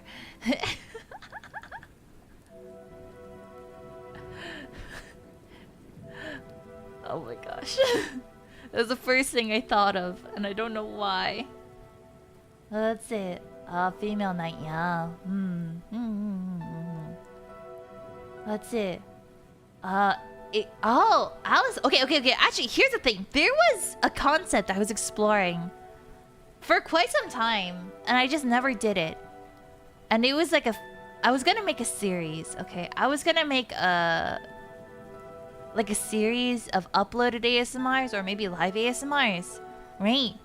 Of fairy tale ASMR. So like I was gonna have like the big bad wolf, you know, or I could have like a Red Riding Hood one, or I could have, you know, like a Cinderella one. But obviously, you know, the listeners would be the, you know, the main character, right? You know, something like that. A Ruby Choose Your Own Adventure? Oh gosh. I haven't watched Ruby in a very, very long time. Who is my favorite character again? Yang. I think Yang was my favorite. Tomboys are cool. Let's see. Yeah. prince and princess of rival nations, enemies to lovers. Oh. I can imagine that. I can see it, honestly. Let's see. Make them more grim? That's what I was thinking too. I was like, I don't want people, but at the same time, I don't want people to die, you know?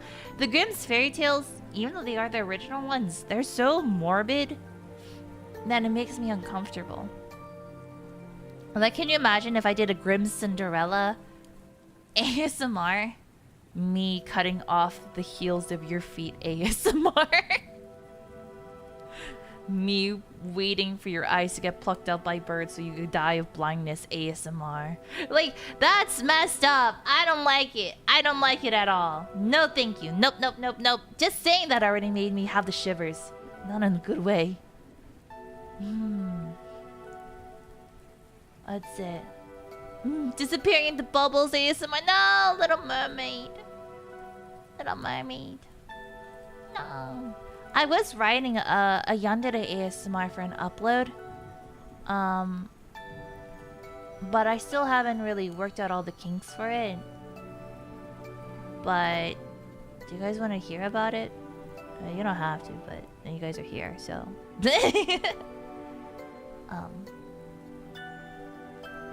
Yeah. So basically, you are an idol, right? An idol who has moved away to like a remote city far, far away. Due to the harassment that you've been facing. You decide to take a break from your idol career and, you know, try to settle down somewhere where you can be normal, right? And this was a decision by management, right? And that you just need to lay low. And, you know, you as the idol are used to being like adorned and, you know, taken care of by staff and everything. But this is the first time in a long time that you've been left to your own devices, right? You're far away from your friends.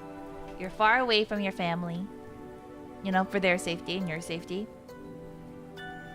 And then, you get a cute neighbor that lives next door. She moves in. And she doesn't know that you're an idol. She is like, I'm from the countryside. I know nothing. I know nothing. But you're very beautiful. I'll give you that. And she just kind of helps you, you know, adjust to life alone. You know, making you meals and, you know, helping you, you know, get together. And, you know, she'll cook you home-cooked meals and she'll teach you how to clean. She'll, you know, clean your ears for you. Stuff like that. And then darkness happens. And that's all I can say. That's all I have so far. That's all I have so far. Dun dun dun! Just kidding. I'm not sure. Maybe it'll just be a happy one. Yeah. WWE ASMR. And from the top rope, Bouquet does a swanton. Wow! Kevin Owens could never. Oh, what is that? A moonsault? Trish Stratus is shaking. Trish Stratus is shaking. Yeah. Oh my gosh. Suplex by Alias. Alias practices wrestling moves on you.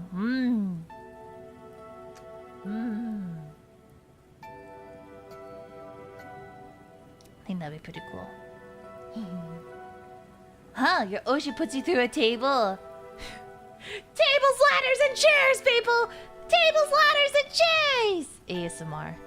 Me tapping on a metal chair right before giving you a concerto. ASMR.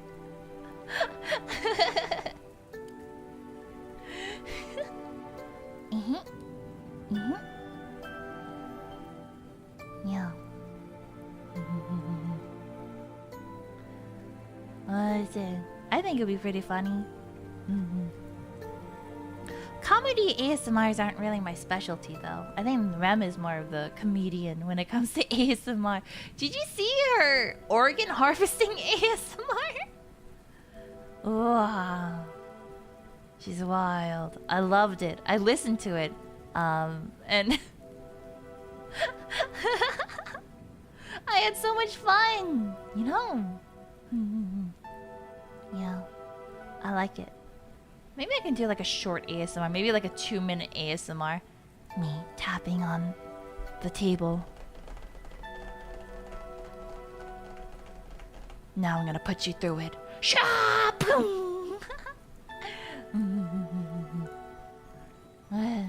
I knew it'd be pretty fun. Therapist helps you through your problems so Sully suddenly seduces you. I don't like that. I don't like the idea. Because, and it's not that it's a bad idea. But I don't want. I don't like the fact that the listener would be put in such a emotional state of distress, and that person is taking advantage of it. Though at the same time, I guess yanderes are pretty immoral too, and they do bad things too. But we'll see. Let's see. Alias gets into gacha RPU while bouquets fight amongst each other to try to keep and stop her. Yeah, that's cute. Ah, gardener whispering sweet words through her flowers. That's a very good idea. I like that one.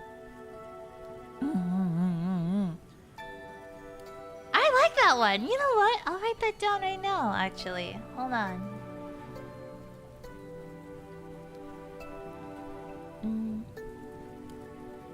It's not a very conventional idea, but I like it. Gardener. Garden. Earth and flowers. ASMR. I like it. I like it. Ah, Frankenstein's monster. Ah, I think that'd be pretty good. A gambling ASMR. You know, there was a point in time when I thought about doing hand cam ASMRs. Because, you know, hand cam ASMRs are very popular. And then, I was thinking about doing like a dealer type of ASMR with the cards and stuff. But then the day I bought a deck of cards and tried practicing doing all the cool moves, I got a paper cut. And after that I was like, I don't want to do this anymore.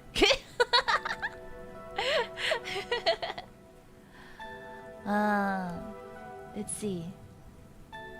Let's see. We can do so much kaiji? Kaiji? Kaiji? What is kaiji?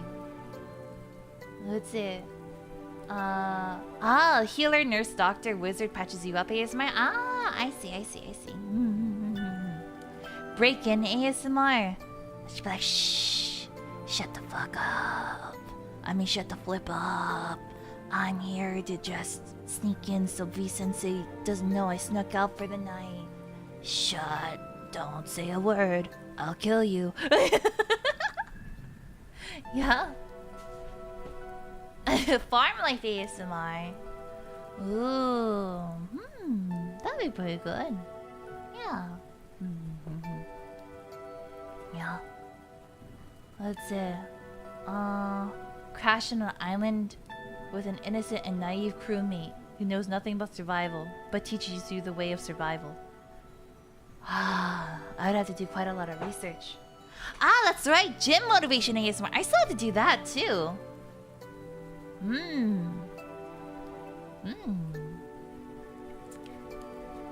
Yeah. I guess it wouldn't really be ASMR. It would just be like a roleplay situation. I have a hard time trying to figure out if the stuff I make is really ASMR or if it's really more just roleplay. But, whatever. As long as you're feeling the tingles from the sounds, that's all that matters, technically speaking. Technically speaking, ASMR stands for... Oh, jeez. I feel like I end up making more like drama CDs than I do ASMR. That's it. Oh? Alias, I heard, is a gym goer. It is true. Actually, I went to the doctor today. And I was told not to work out as much.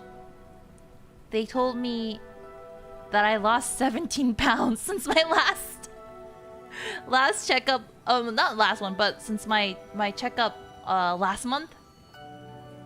And and they were like, yeah, you gotta stop. But I've also been dieting too. See, here's the thing. When I was preparing for debut, oh my gosh. Oh my ghoul, it's been almost 5 months now, huh?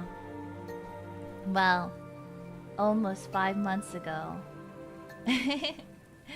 I think all the Lunalia girls and I were stress eating. we were stress eating. And we were like, oh my god, we want to do such a good job. And you know, like a lot of us who usually cooked at home, right? A lot of us who like cooked at home would stop cooking so that we could so we would have more time to focus on the debut prep. And so because of that, you know, because of that, at least for me, I can only speak for me, but I did gain a good amount of weight. Definitely not 17 pounds, but you know, at least 10. You know, at least 10. And so it was really stressful.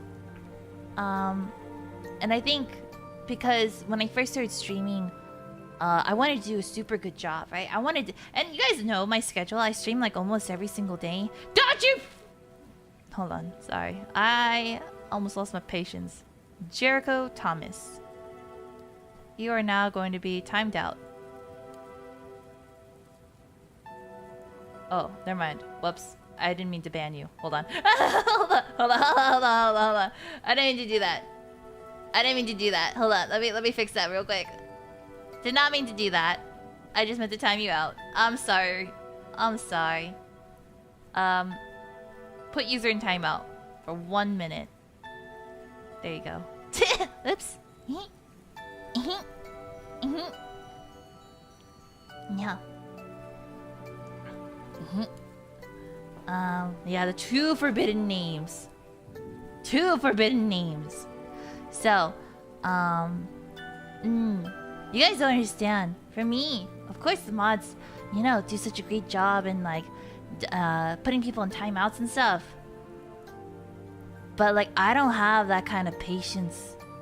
For me, if you say something real mean, I don't give timeouts. I just ban them on sight.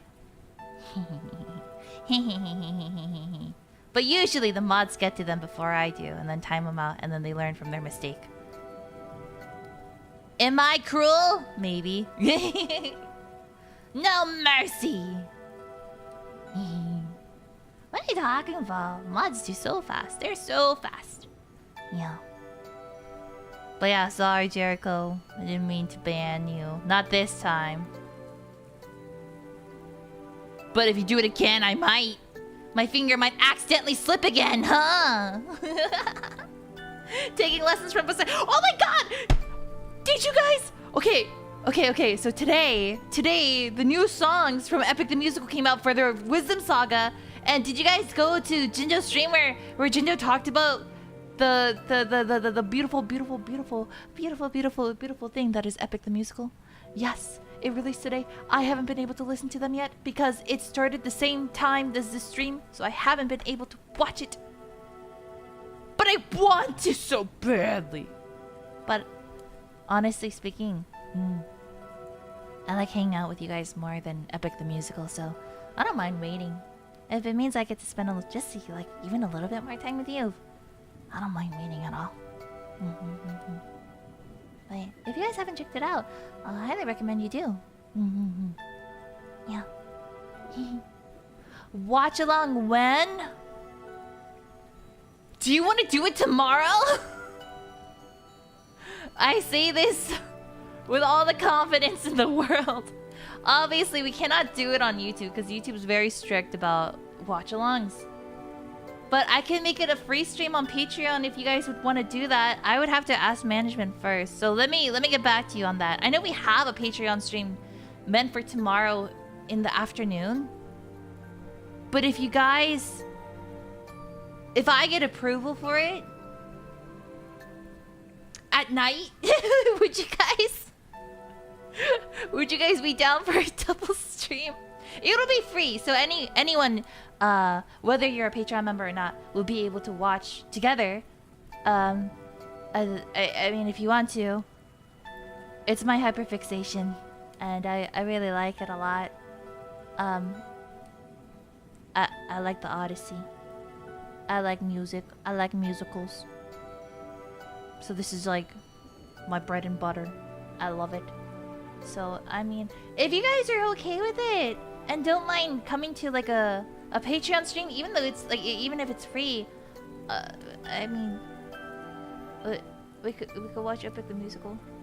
But let me get approval first. Let me get approval first. I don't want to promise anything before I get approval, cause I'll get in trouble. So, yeah. Yeah. That's it. I'm so down for it as long as I can. I'm so excited! I'll get approval first. I'll keep you guys updated, you know.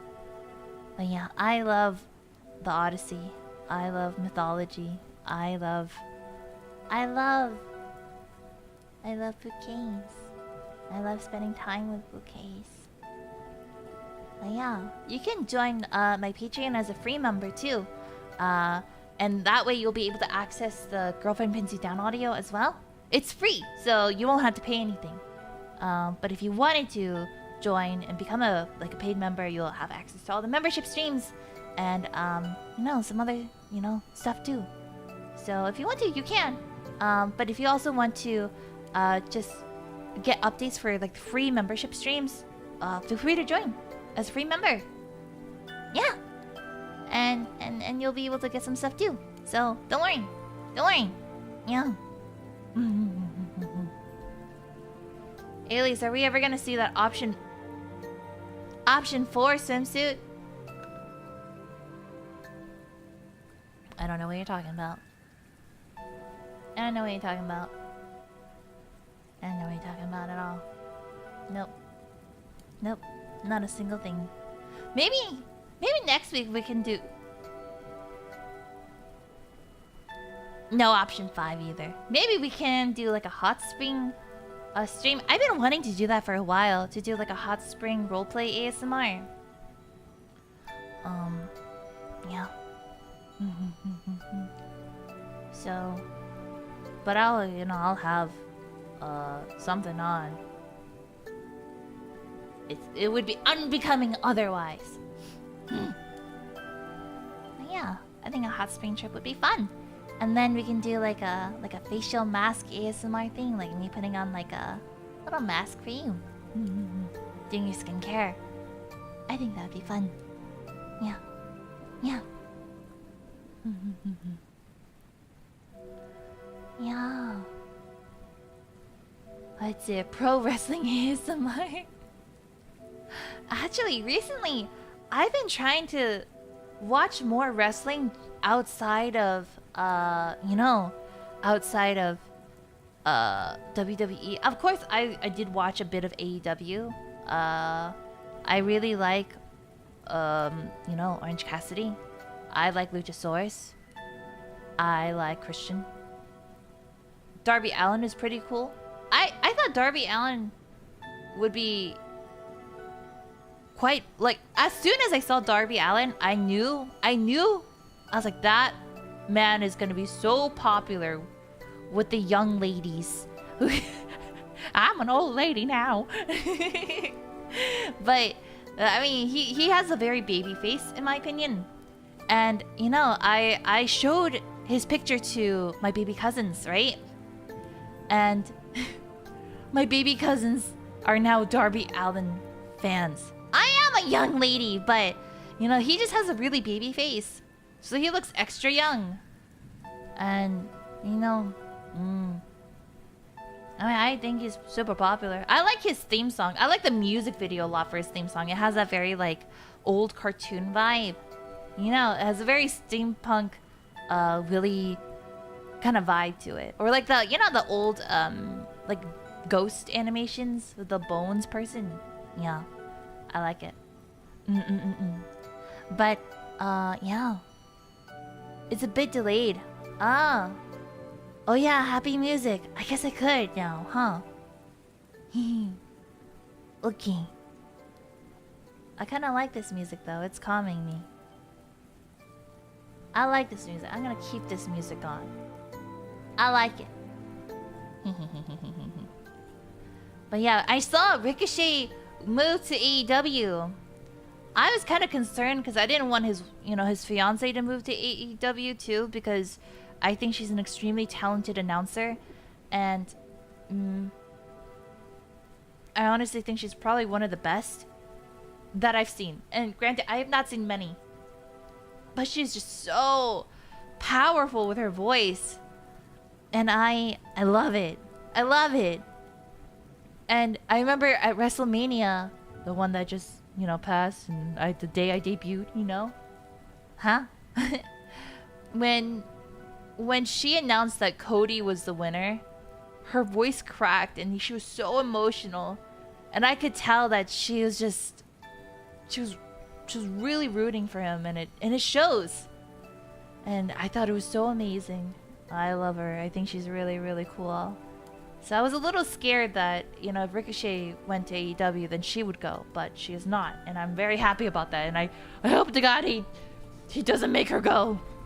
I hope she stays in WWE because I like seeing her and she's very pretty. Let's see. Let's see. Personally, I'm glad to see him happy with the move. Yeah, I'm happy to see him be happy too. I know in WWE, of course, he was, you know, very, very popular as well. I think Ricochet is probably one of the most skilled athletes. Like, the amount of athleticism he has is insane. His acrobatics is insane.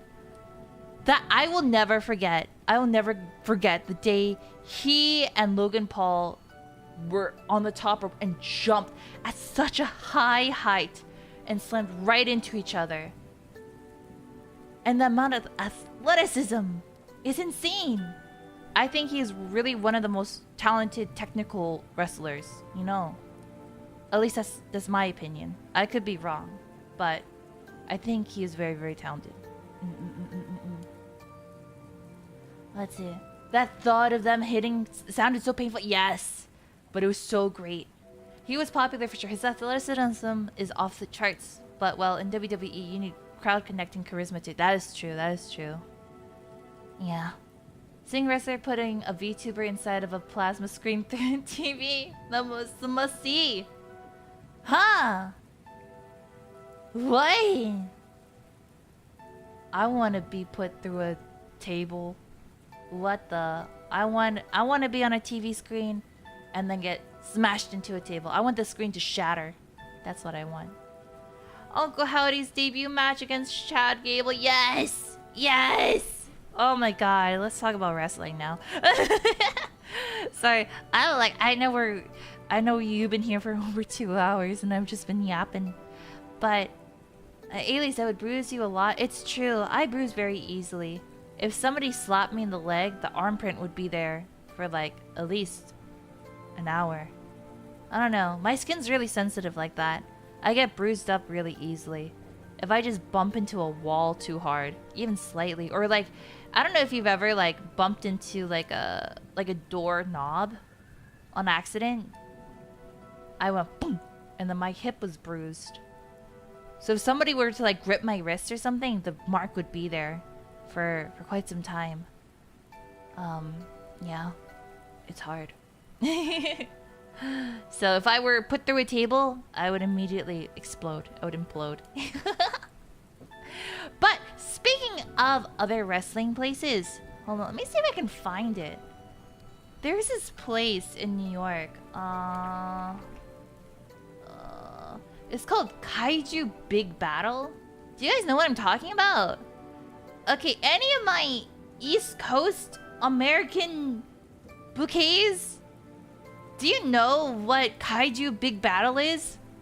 Or even if you're not like, you know, on the East Coast, like my wrestling fan bouquets. Do you guys know what Kaiju Big Battle is?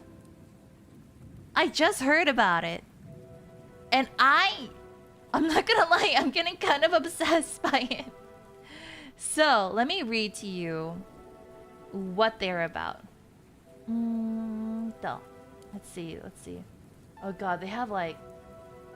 Oh, they have like a bio and everything. Okay, so Kaiju, I want to take a screenshot of this. Okay, so basically, Kaiju Big Battle is professional wrestling with kaijus. You guys don't know what a kaiju is. They are monsters, you know. Let me save this image. Save PNG. Let me save this for you guys. I don't know if I'm allowed to really show them, but it's not anything bad, right? So I don't show them anyway because they're really cool. Okay, so let me show you what Kaiju Big Battle is. So here's like, this is from their website. Oh, look at this! Look at this! And they wrestle each other. And okay, growing up, I really loved what's it, Power Rangers, right? I really loved the Power Rangers, and I really loved the fight scenes. So, yeah, it looks like it's out of Power Rangers, right? Yeah, and there's just so many different types of kaijus, and there are heroes, there are villains. It's so cool. So, one day, I want to watch it. I want to watch it live, or maybe. I know they do like online streams too, because I was kind of researching. I was kind of curious. Right? I like lizards. They have giant lizards. I like wrestling. They have wrestling. I like good plot. They have good plot.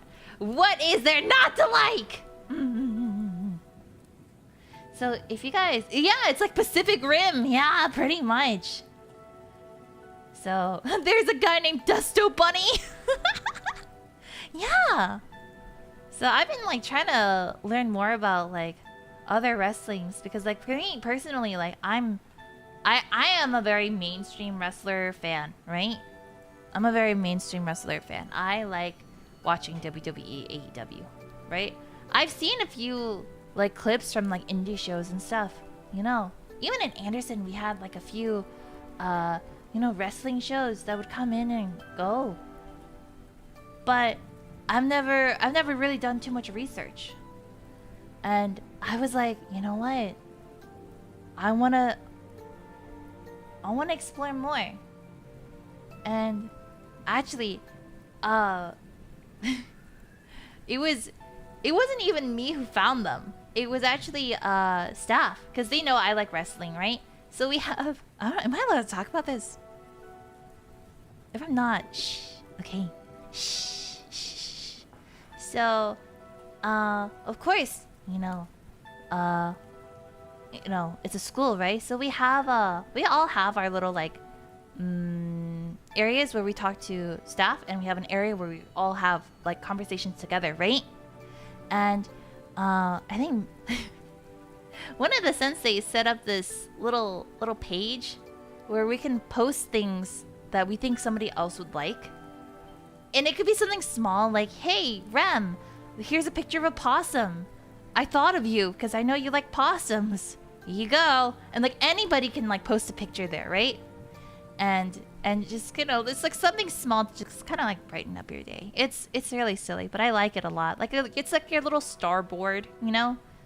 Like a little like a little mailbox, essentially. Right.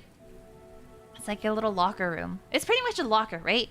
It's like every student's locker, right? And you can kind of slip things in the hole of the locker, right?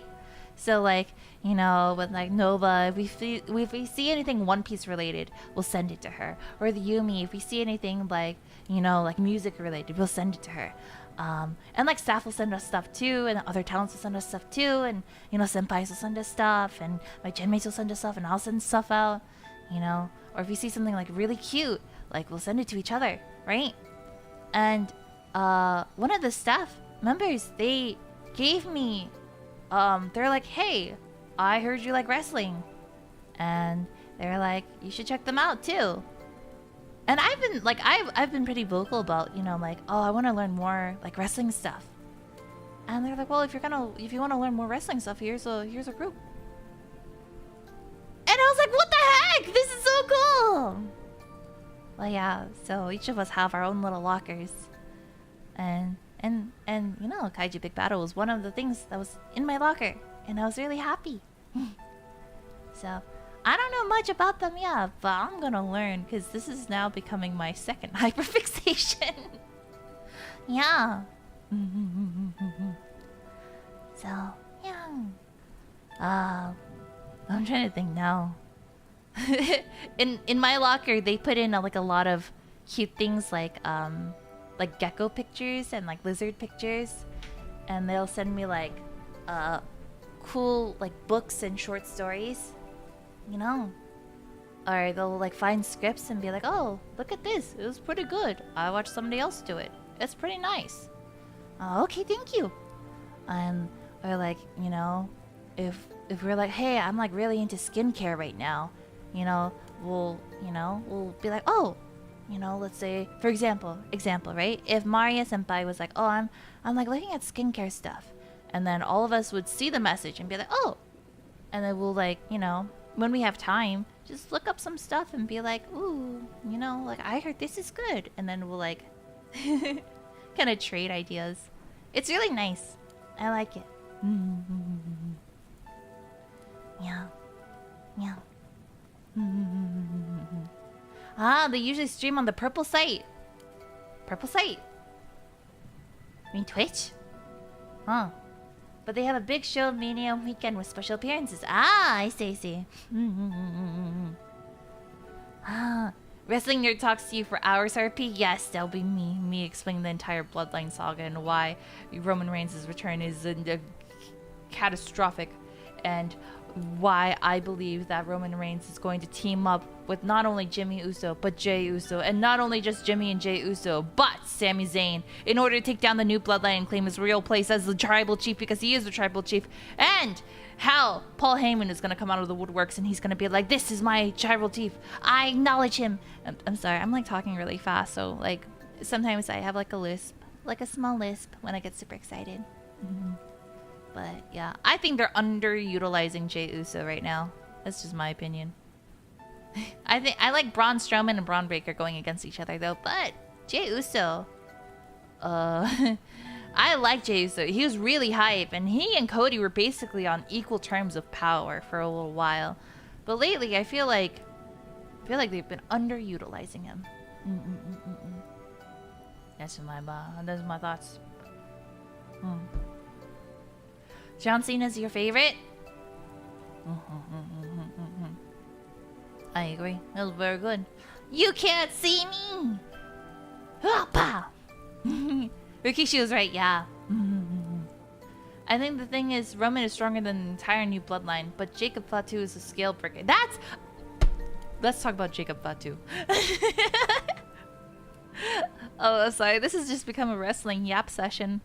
I'm sorry. We're supposed to be talking about ASMR. WWE was not on the list of stuff, but I like it.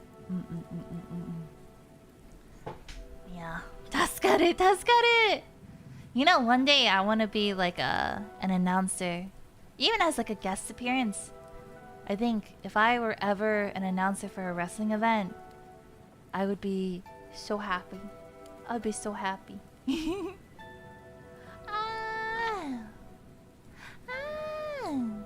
Maybe one day I'll be able to, you know, go on up, up, down, down. One day, maybe. Maybe I need to play some more video games to prepare myself though. Otherwise I'm gonna get destroyed in minutes. Not even seconds. Nice. Let's see. Well, we haven't seen the Lunalia girls together in 3D. What are you talking about? You guys saw us together in 3D at AX. Huh. Oh, gee, if you haven't seen us at AX, you can watch the AX VOD. I think it's on Serena's account. Yeah.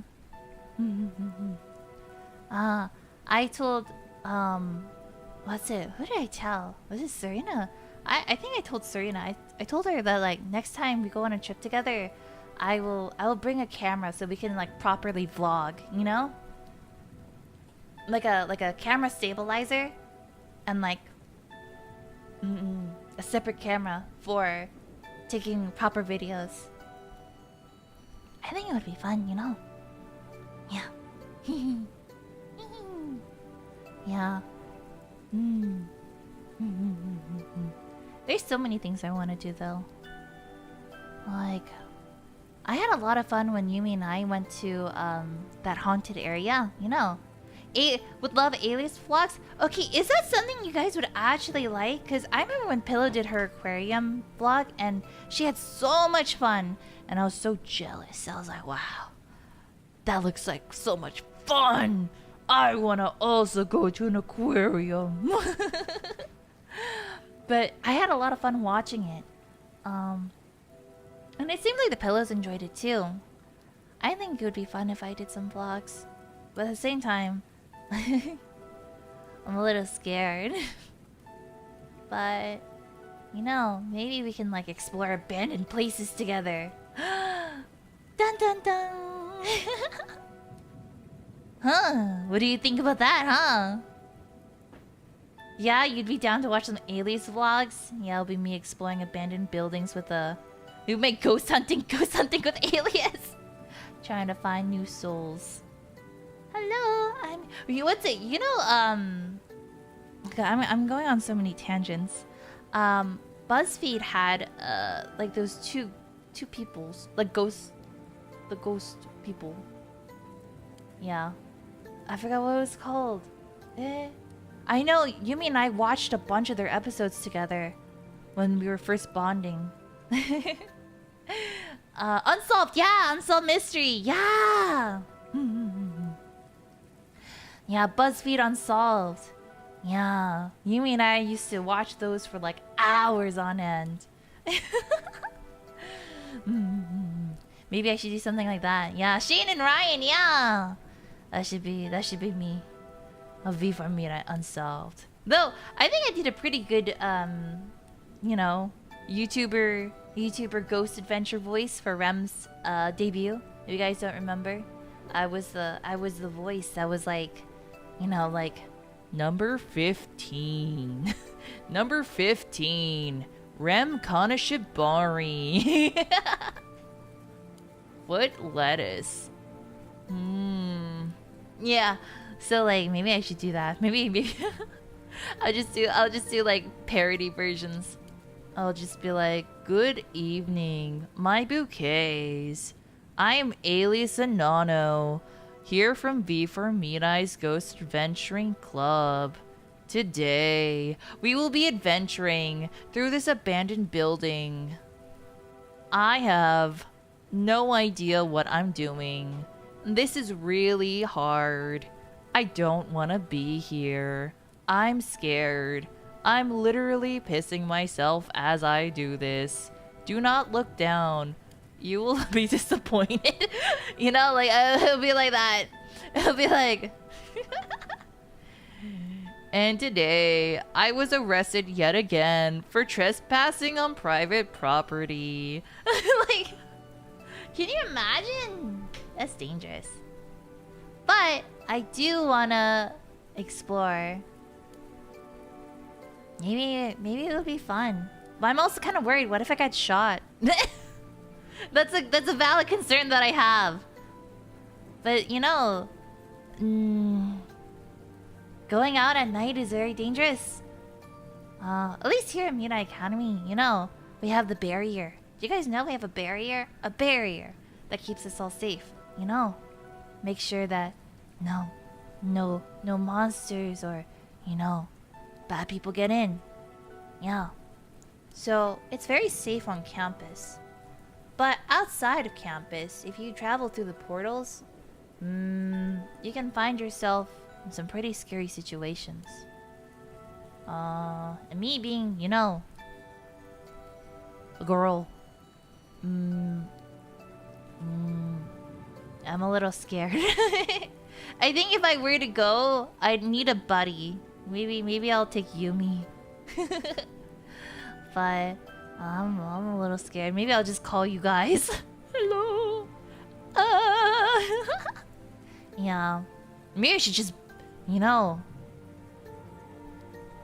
load up the 9mm and just have fun. But I feel like I'd have to go through some more gun safety rules. You know, come strapped. I mean, I do have quite a lot of weapons with me. You know, safety. Mama Nano is a very overly protective person, in my opinion. So Papa Nano is too. So they bought me my first gun when I was probably around like 16, you know. Maybe even a little younger. Maybe 10. So, you know, because Anderson at the time was a very dangerous area, you know. So, yeah. So I remember going to like the shooting range and stuff. But it's been quite some time. So, maybe I shouldn't. Okay, listen to me. Would you guys want to go and see me shoot guns at a gun range? Am I allowed to do that? That'll be my first vlog, going to a gun range. USA! USA! USA! Yeah, I think it'll be pretty good. Yeah. No. I don't know. I have so many ideas of things I want to do. I want to do vlogs, but I do understand that they are quite dangerous to do. So I probably have to travel a lot for that to actually work. But if I traveled, then I wouldn't be able to really stream very much, and I don't like that idea. So maybe like a once every like couple of months type of thing, you know. Most American stream a paint. You know what would be cool if I had like the little the camera on the head. You know, I did like a paintball stream. I used to go paintball. I used to play with paintball guns quite a lot when I was younger too. Because that's, you know, Anderson. That's Anderson. I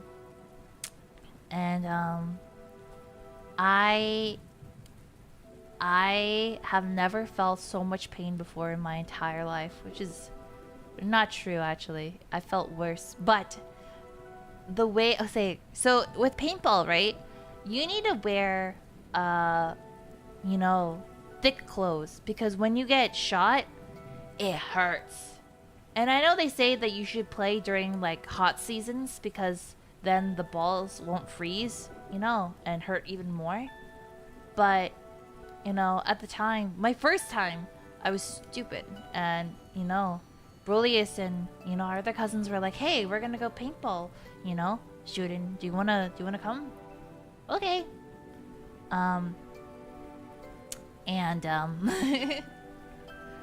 got shot in the thigh, and that bruise. Okay, so again, like I said before, I bruise super easily. That bruise, so the paintball is probably around the size of like a thumbnail, right? But it's also like in a circular form, right? But in terms of like height in width, it's around the size of like your thumbnail. So it's quite small, in my opinion. But you know, they told me to wear jeans, and I was like, okay. So I wore jeans, right? And they're like, you're gonna have to like really like dress up. I'm like, okay, but I want to look cute, so I like wore a thin jacket and like a tank top. and just like regular skinny jeans, and I was like, yeah, I'm ready to shoot, and I survived for quite some time, you know. I survived for a while, and then I got shot in the thigh, and at the time, I just fell on the ground. I was running to like a base, and they shot me in the leg, and I just immediately, you know, most people, they'll keep running, right? They'll keep running, and then they'll be like, oh, I got shot, you know? No, as soon as I got hit, I just went boom, face flat into the ground. That's, my leg completely gave out mid-run after getting shot. And boom. And I looked, and I thought I just lost my leg. I was like, it's over for me. It's Jover. No one will hear. No one will find my body. And then, yeah, like the Family Guy fall pose. That's me. And then later, right? They had like a shower area, so I showered and I changed into like comfy clothes so that we could go eat.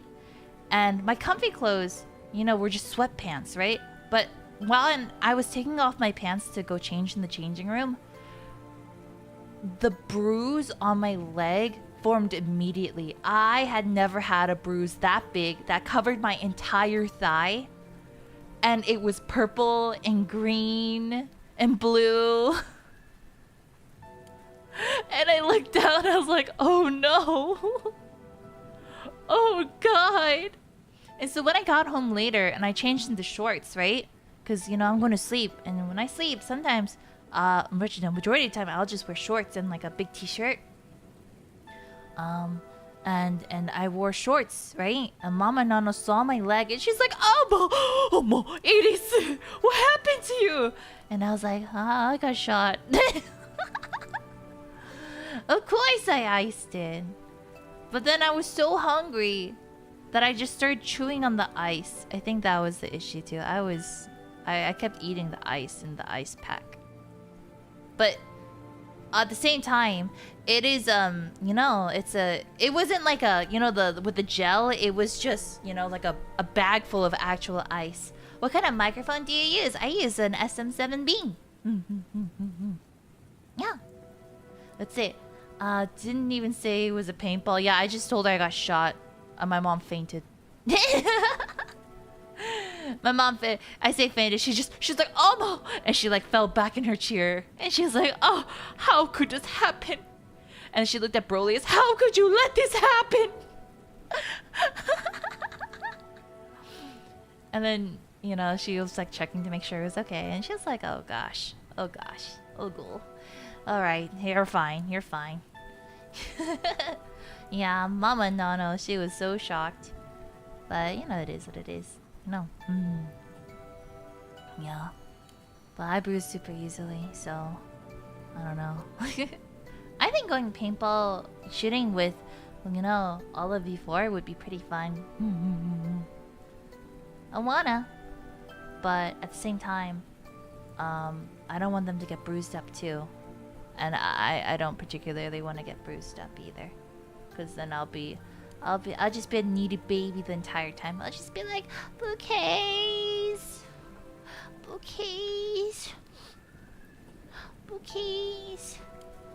I hurt. I'm hurt a lot.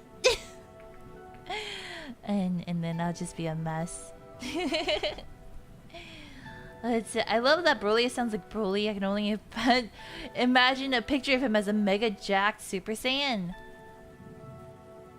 Broly is very jacked. Broly is like 6'2", maybe even taller. And he does a lot of heavyweights. Yeah.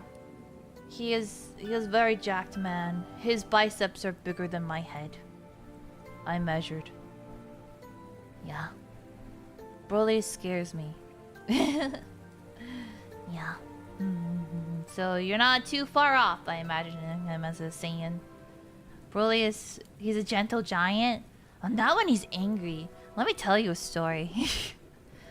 Back in Anderson, right? Brillius has always been one of the bigger kids, you know.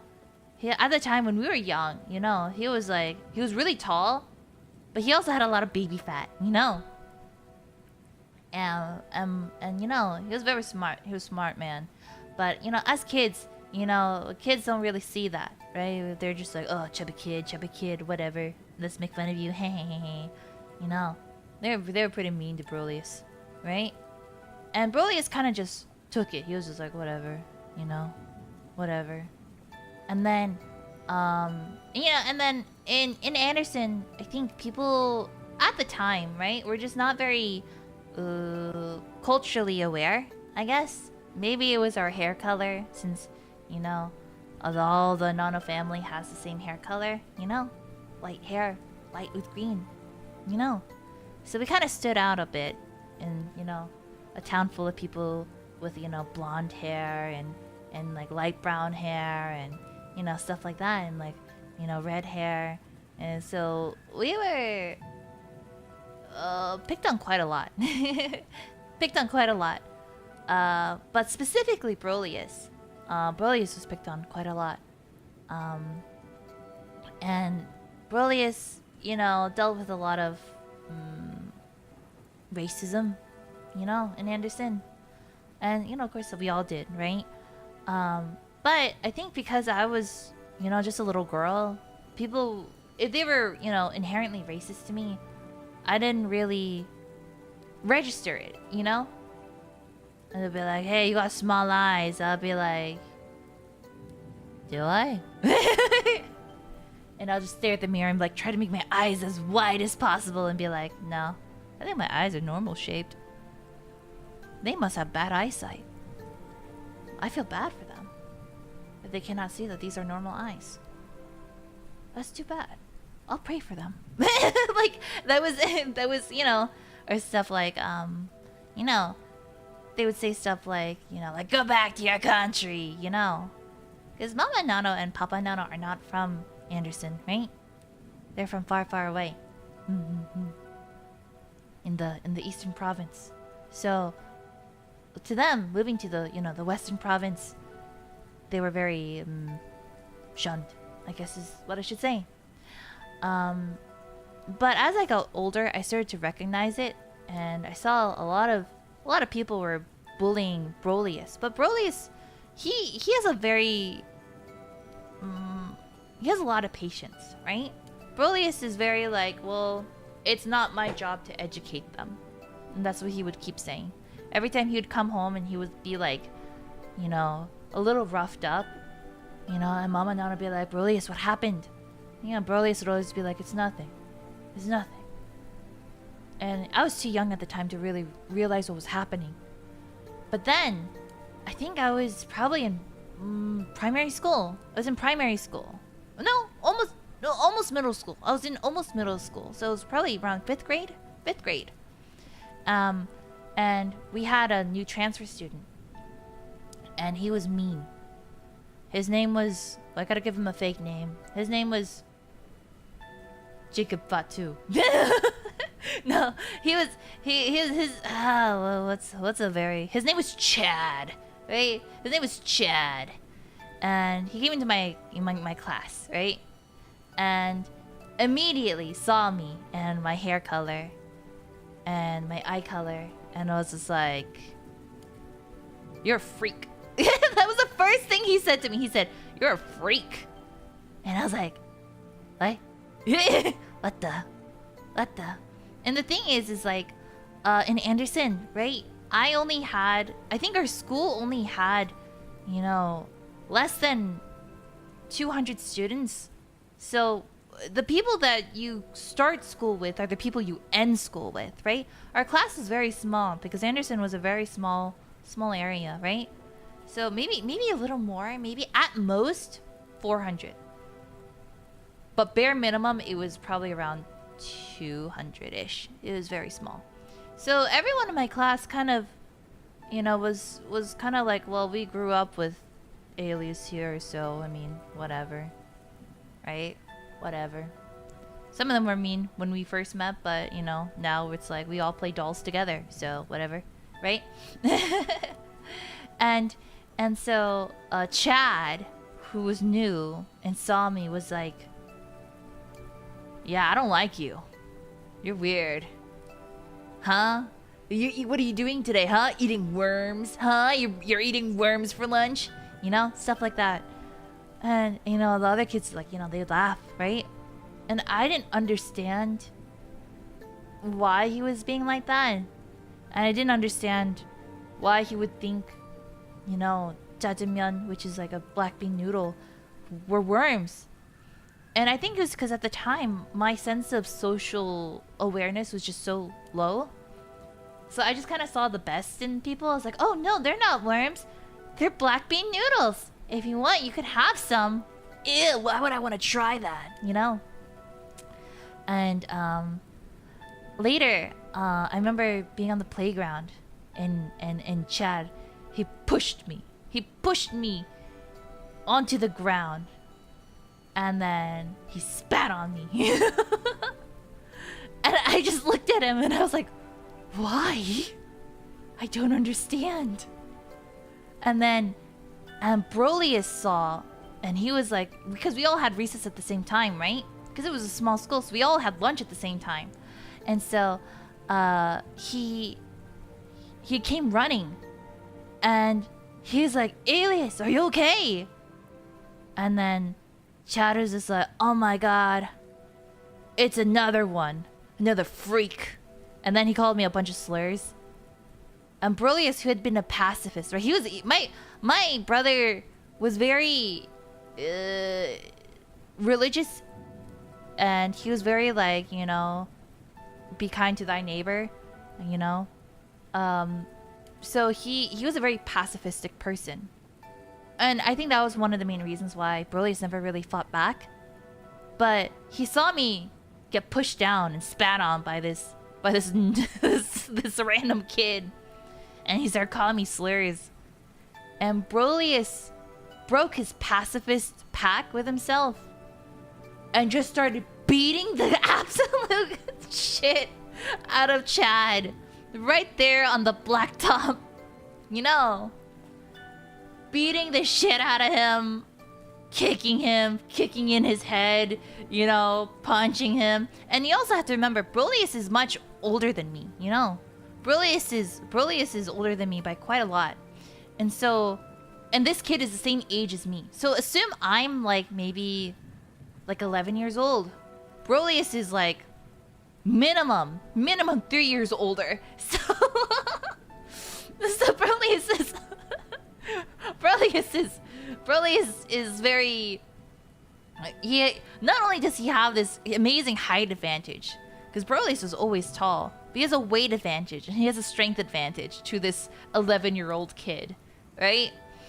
And Brolius beat him up so badly that Chad had lost 2 of his teeth. It was his front 2 teeth too.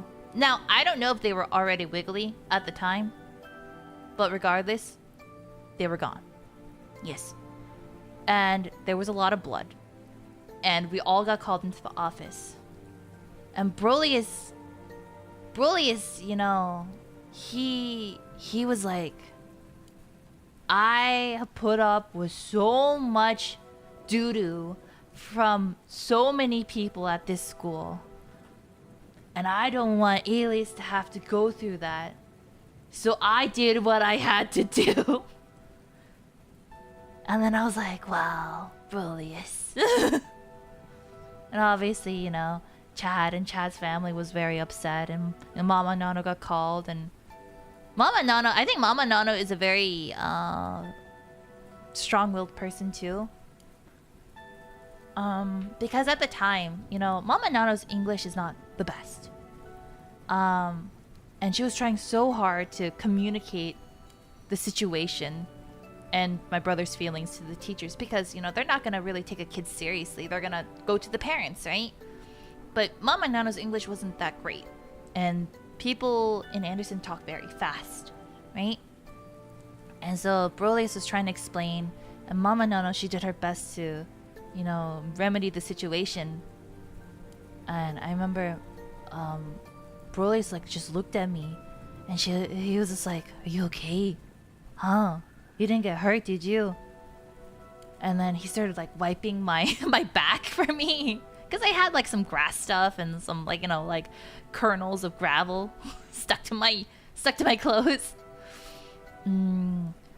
So when you say Broly's is a gentle giant, he is a very gentle giant. Even now, he's always kind of honed in that pacifist mentality. Unless he's really mad, you know. When he's really mad, he becomes the Hulk. I guess that's probably why I put him as my hero for my newspaper assignment when I was a kid. But yeah, Broly is a very good man. Yeah, now he's like huge and super muscular and all about health and science, and it's crazy. And technology. Yeah. I would love for you guys to meet Broly one day. I've asked him before if he would be willing to like come on stream. And he was just like, "Oh, I don't know. Maybe, I guess. When I have time." So, who knows? Maybe sometime soon. His favorite dentist. Sounds like your brother must really love you. I think he does. When I was younger, I definitely had a brother complex. But I think we took care of each other a lot because we only really had each other, in the sense of like, at least at school, right? Yeah. And you know, Mama and Papa and Nono, they worked a lot. You know, they worked a lot.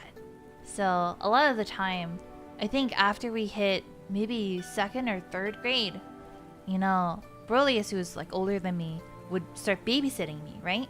So if I got hungry or something, Broly would cook me food, and Broly would be the one, you know, picking me up and you know, stuff like that. I mean, he's a good brother. Yeah. But you know, in situations like that, you do gotta look out for each other. Yeah, normal sibling behavior. Oh, of course we fought too. We fought a lot. We got into lots of physical fights too. I lost every single one of them, but I always won the verbal fights. So, I mean, I'll take that as a win. When I say physical fight, it's more like me punching my brother and be like, "Ah, you're so mean! Why won't you let me play Animal Crossing? You're the worst brother ever!" And then Broly's pushing me to the ground, and then me crying. Me crying. And then running to my mom. Or if my brother pushed me too hard. Like, he never really like punched me or anything like that, but he would like push me, right? He would shove me. And then if he shoved me too hard and I accidentally stumble and I hit my head against like the door and immediately start crying. I had this one memory when that happened, right? I think my head hit the drawer of like the dresser, and then the back of my head hit the, you know, the little handle for it, the middle handle. And I was a complete mess. I was screaming. And my brother came and hugged me and like pressed his hand against the back of my head. He's like, "Shut up, shut up, shut up, shut up, shut up, shut up. Mom's gonna kill me. Shut up, shut up, shut up, shut up. I'm sorry, I'm sorry, I'm so sorry." I don't know. Okay, if you guys have siblings, you know exactly what that is. I'm sorry, I'll give you anything you want. Just shut up, stop crying, stop crying. Yeah, true sibling behavior. Yeah. You did that too? Yeah. If you guys have any older cousins or younger cousins or siblings of any kind, or, you know, you guys know exactly what I'm talking about. Oh yeah, I'll let you hit me back. That was a thing too. I'll let you hit me back. Don't worry, I'll let you hit me back. Okay, I'll let you hit me back, so stop crying. As the oldest I can relate to Broly is. I'm glad. Yeah. Or like, or he'll like try to bribe me with candy or something. I'll let you hit me back. Or he'll try to be like, oh, There's this other memory I have. I'm just gushing about my brother now. When we were younger, and I think it's because Mama Nano instilled this into us. If we ever fell or got hurt, right? Maybe this is where my anger issues came from. But, you know, whenever we fell or got hurt, right? So let's say I'm running down a hill and I trip on my own shoe because because I'm stupid, right? Or like I tripped on a twig, right? And I'd fall and I'd start crying, right? If Brolius or Mama Nano would find me, they'd be like, "What happened? Who did this to you?" And I'd point at the stick and like, I tripped on this stick and I fell. Immediately Mama Nana would go to the stick and start beating it up. Mama Nana would punch the stick and she'll like kick it and she'd be like, "This stick? It was this stick?" And I was like, "Yeah, I fell on the stick and it hurt." And she's just like, "Oh my gosh." And I remember in that example specifically too, we were at a park. And then she's like, Brolius, get over here. And Brolius was kind of like ahead of us because he was like, you know, adventuring. And he'd come back, he's like, "What happened, Mom? What happened?" And my Mama Nana would be like, "Alias tripped on this stick. And she fell and she scraped her knee." And Brolius would be like, "Oh, the stick did that?" It wouldn't be, "Oh my god, Alias, like you should be more careful about how you run. You need to be careful." No. Brolius is like, "I'll hold the stick, Mom. You punch it." And they punch the stick and it would break. And they'd be like, we got your revenge." So I kind of carry that on too with my baby cousins and my baby sisters and stuff. So like I remember we were on like our rollerblades, right? In our neighborhood, and I think it was Cecilius she was on her rollerblades and she couldn't stop in time and she ended up boom crashing into a trash can, right? The little plastic trash can, and she started crying and we skated to her and we're like, "Cecilius, what happened?" She's like, I fell and I hit the trash can. It came out of nowhere." And I remember Brolius and I looked at the trash can and we started beating up the trash can. Started kicking the trash can. And the thing is like, you know, trash cans are owned by the state or the county, right? So the thing is, if you damage a trash can, you have to pay money. We did not know that. We did not know this at all. And so we started like getting stuff from the garage, right? We got like brooms and other like weapons that we, quote unquote weapons that we could use. Like we got shovels and we started beating the trash can for Cecilius. And Cecilius was like, we're like, "Oh, how dare you appear out of nowhere? How dare you run into Cecilius? Who do you think you are, punk?" And we started beating it up. And the thing is that when you damage a trash can, you have to pay a certain amount of money to get it replaced. And I remember Mama Nana, she came out, she's like, "What are you guys doing?" And we're like, "We're beating up the trash can." It appeared out of nowhere. And Cecilius crashed into it. And Mama Nana, and here's the thing, you know, like I said before, you know, we weren't very, you know, super well off, right? We weren't really the richest people. So having to replace a trash can is a lot of money, you know. I think in some places it's around $200 or $100 or more, you know. And it just wasn't money that we really had. And so Mama Nana looked at the trash can and looked how like dented it was and how like all the scratches on the top of it from the shovel. And Mama Nana looked at it and she looked at Cecilius. She's like, "Let's start beating up the back of the trash can instead, and hopefully no one will notice." And, you know, obviously on trash day, the trash people came and they were like, "What the fuck?" And so we had to apologize to the trash can afterwards. And Mama Nana's like, you guys have to be friends. You can't beat up the trash can. Anything but the trash can. Literally anything but the trash can. The trash can cannot handle it. I'm like, okay. And so we all three of us wrote an apology letter to the trash can, and we taped it on. So when the trash people saw it, it had it had three little notes, misspelled letters saying, "I'm sorry for beating you up when you don't have the ability to fight back. Sorry, trash can, but next time you should probably not bump into Alias. But sorry for, you know, beating you up and scratching you." And at one point, I think Broly bit the trash can. You know?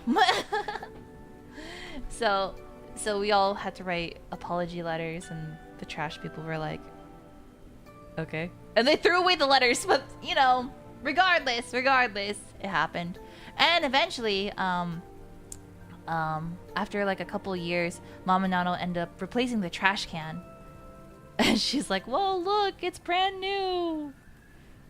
Finally healed." It healed because it forgives you. Whoa! Yeah, bit like that. Yeah. Not my fault you didn't fight back. Pretty much. You know. It's a miracle! Yeah. Alias lives in a sitcom? No, I think my family was just dramatic. I think they're just dramatic, you know? But yeah. That's a lot of fun. That feels like the same thing, really? Maybe. Trash can got jumped. Listen, it had to be done. Okay, it had to be done. It came out of nowhere. Just like that pedestrian that came in front of my car earlier. No, I'm kidding. While I was blasting Nova's new cover, which, by the way, did you guys listen to it? Huh? Nova's new cover. Hold on, let me get it for you guys so you guys can hear it. Done. Da da da. Da da da. Da.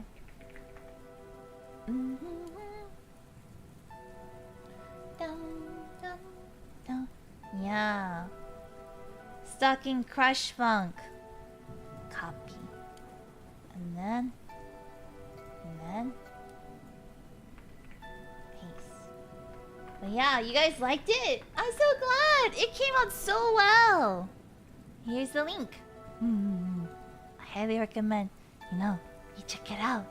Nova worked so hard on it. It's really, really good. Nova rapping. Well, yeah, if you haven't checked it out, please do.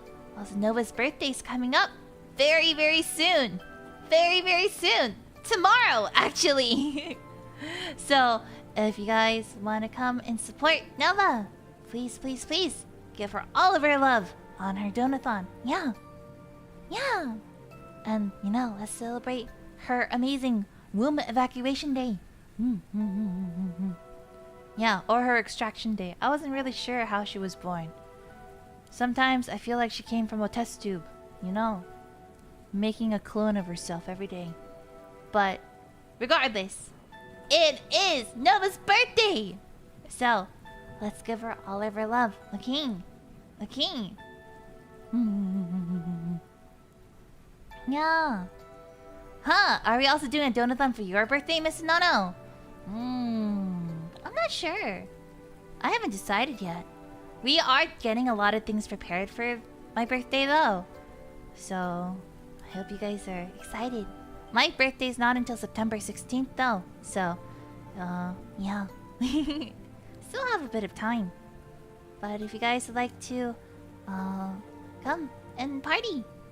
Oh, we have some time. Please let us know ahead of time. I mean, most likely, right? Most likely. But I'm not 100% sure.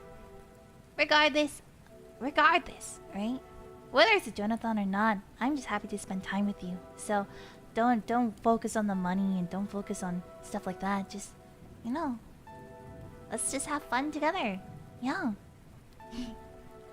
Okay.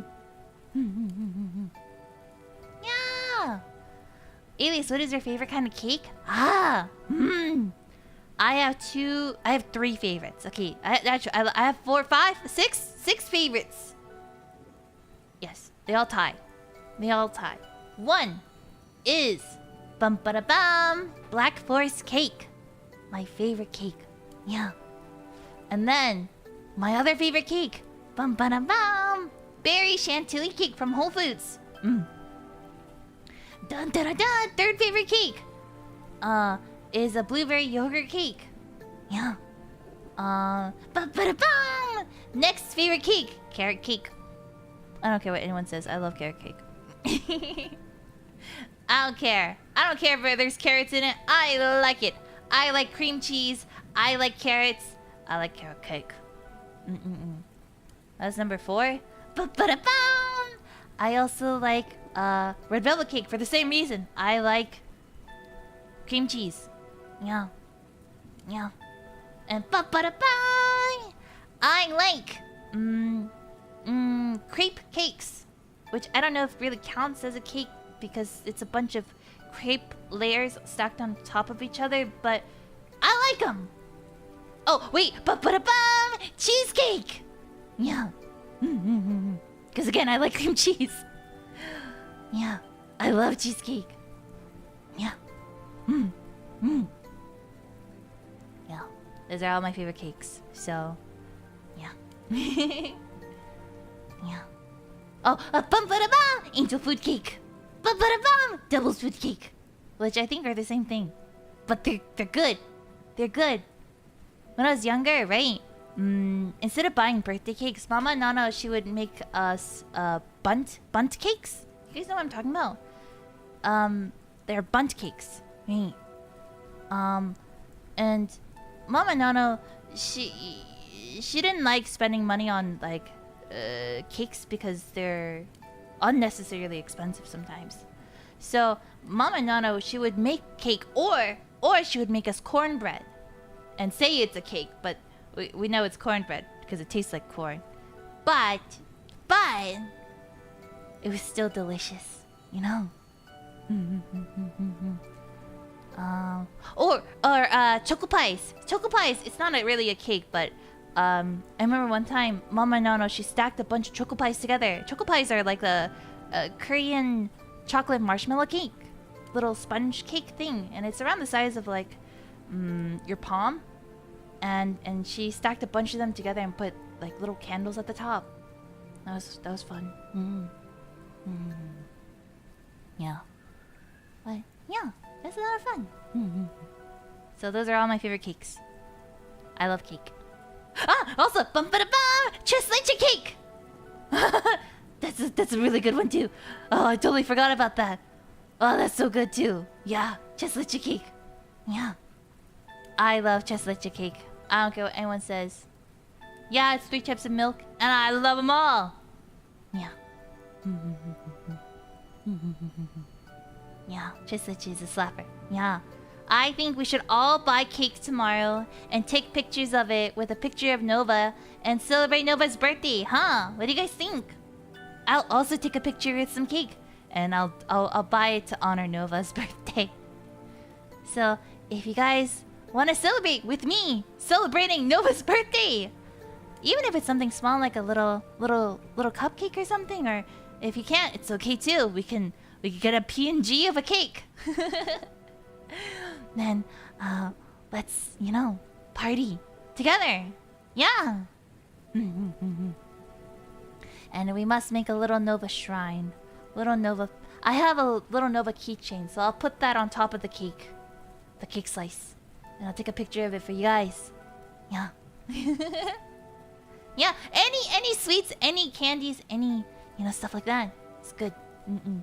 My favorite sweets.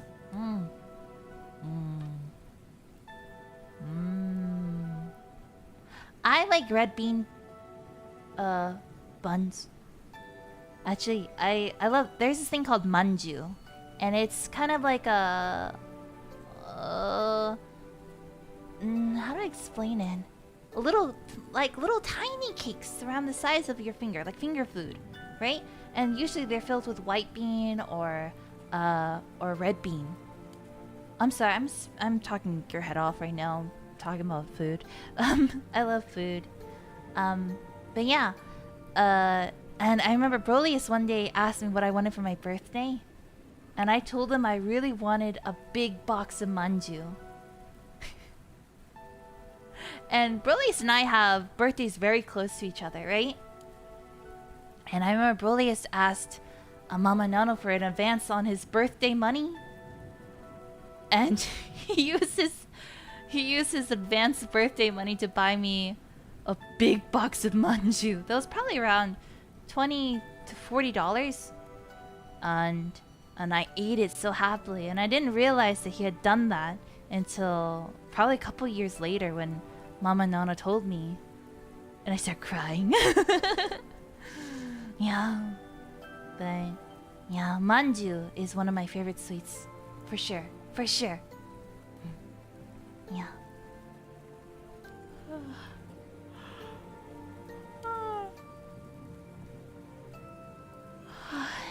I'm getting sleepy though. You guys are probably getting tired too, huh? It's late. You need rest. We still have one more day of the week. Then it's the weekend. Then tomorrow, I'll be doing a Patreon stream, doing recording stuff live in person. And if you guys would like to see how the process goes and what it's kind of like, in a day of Alias Anono working, feel free to become a member, and watch, yeah.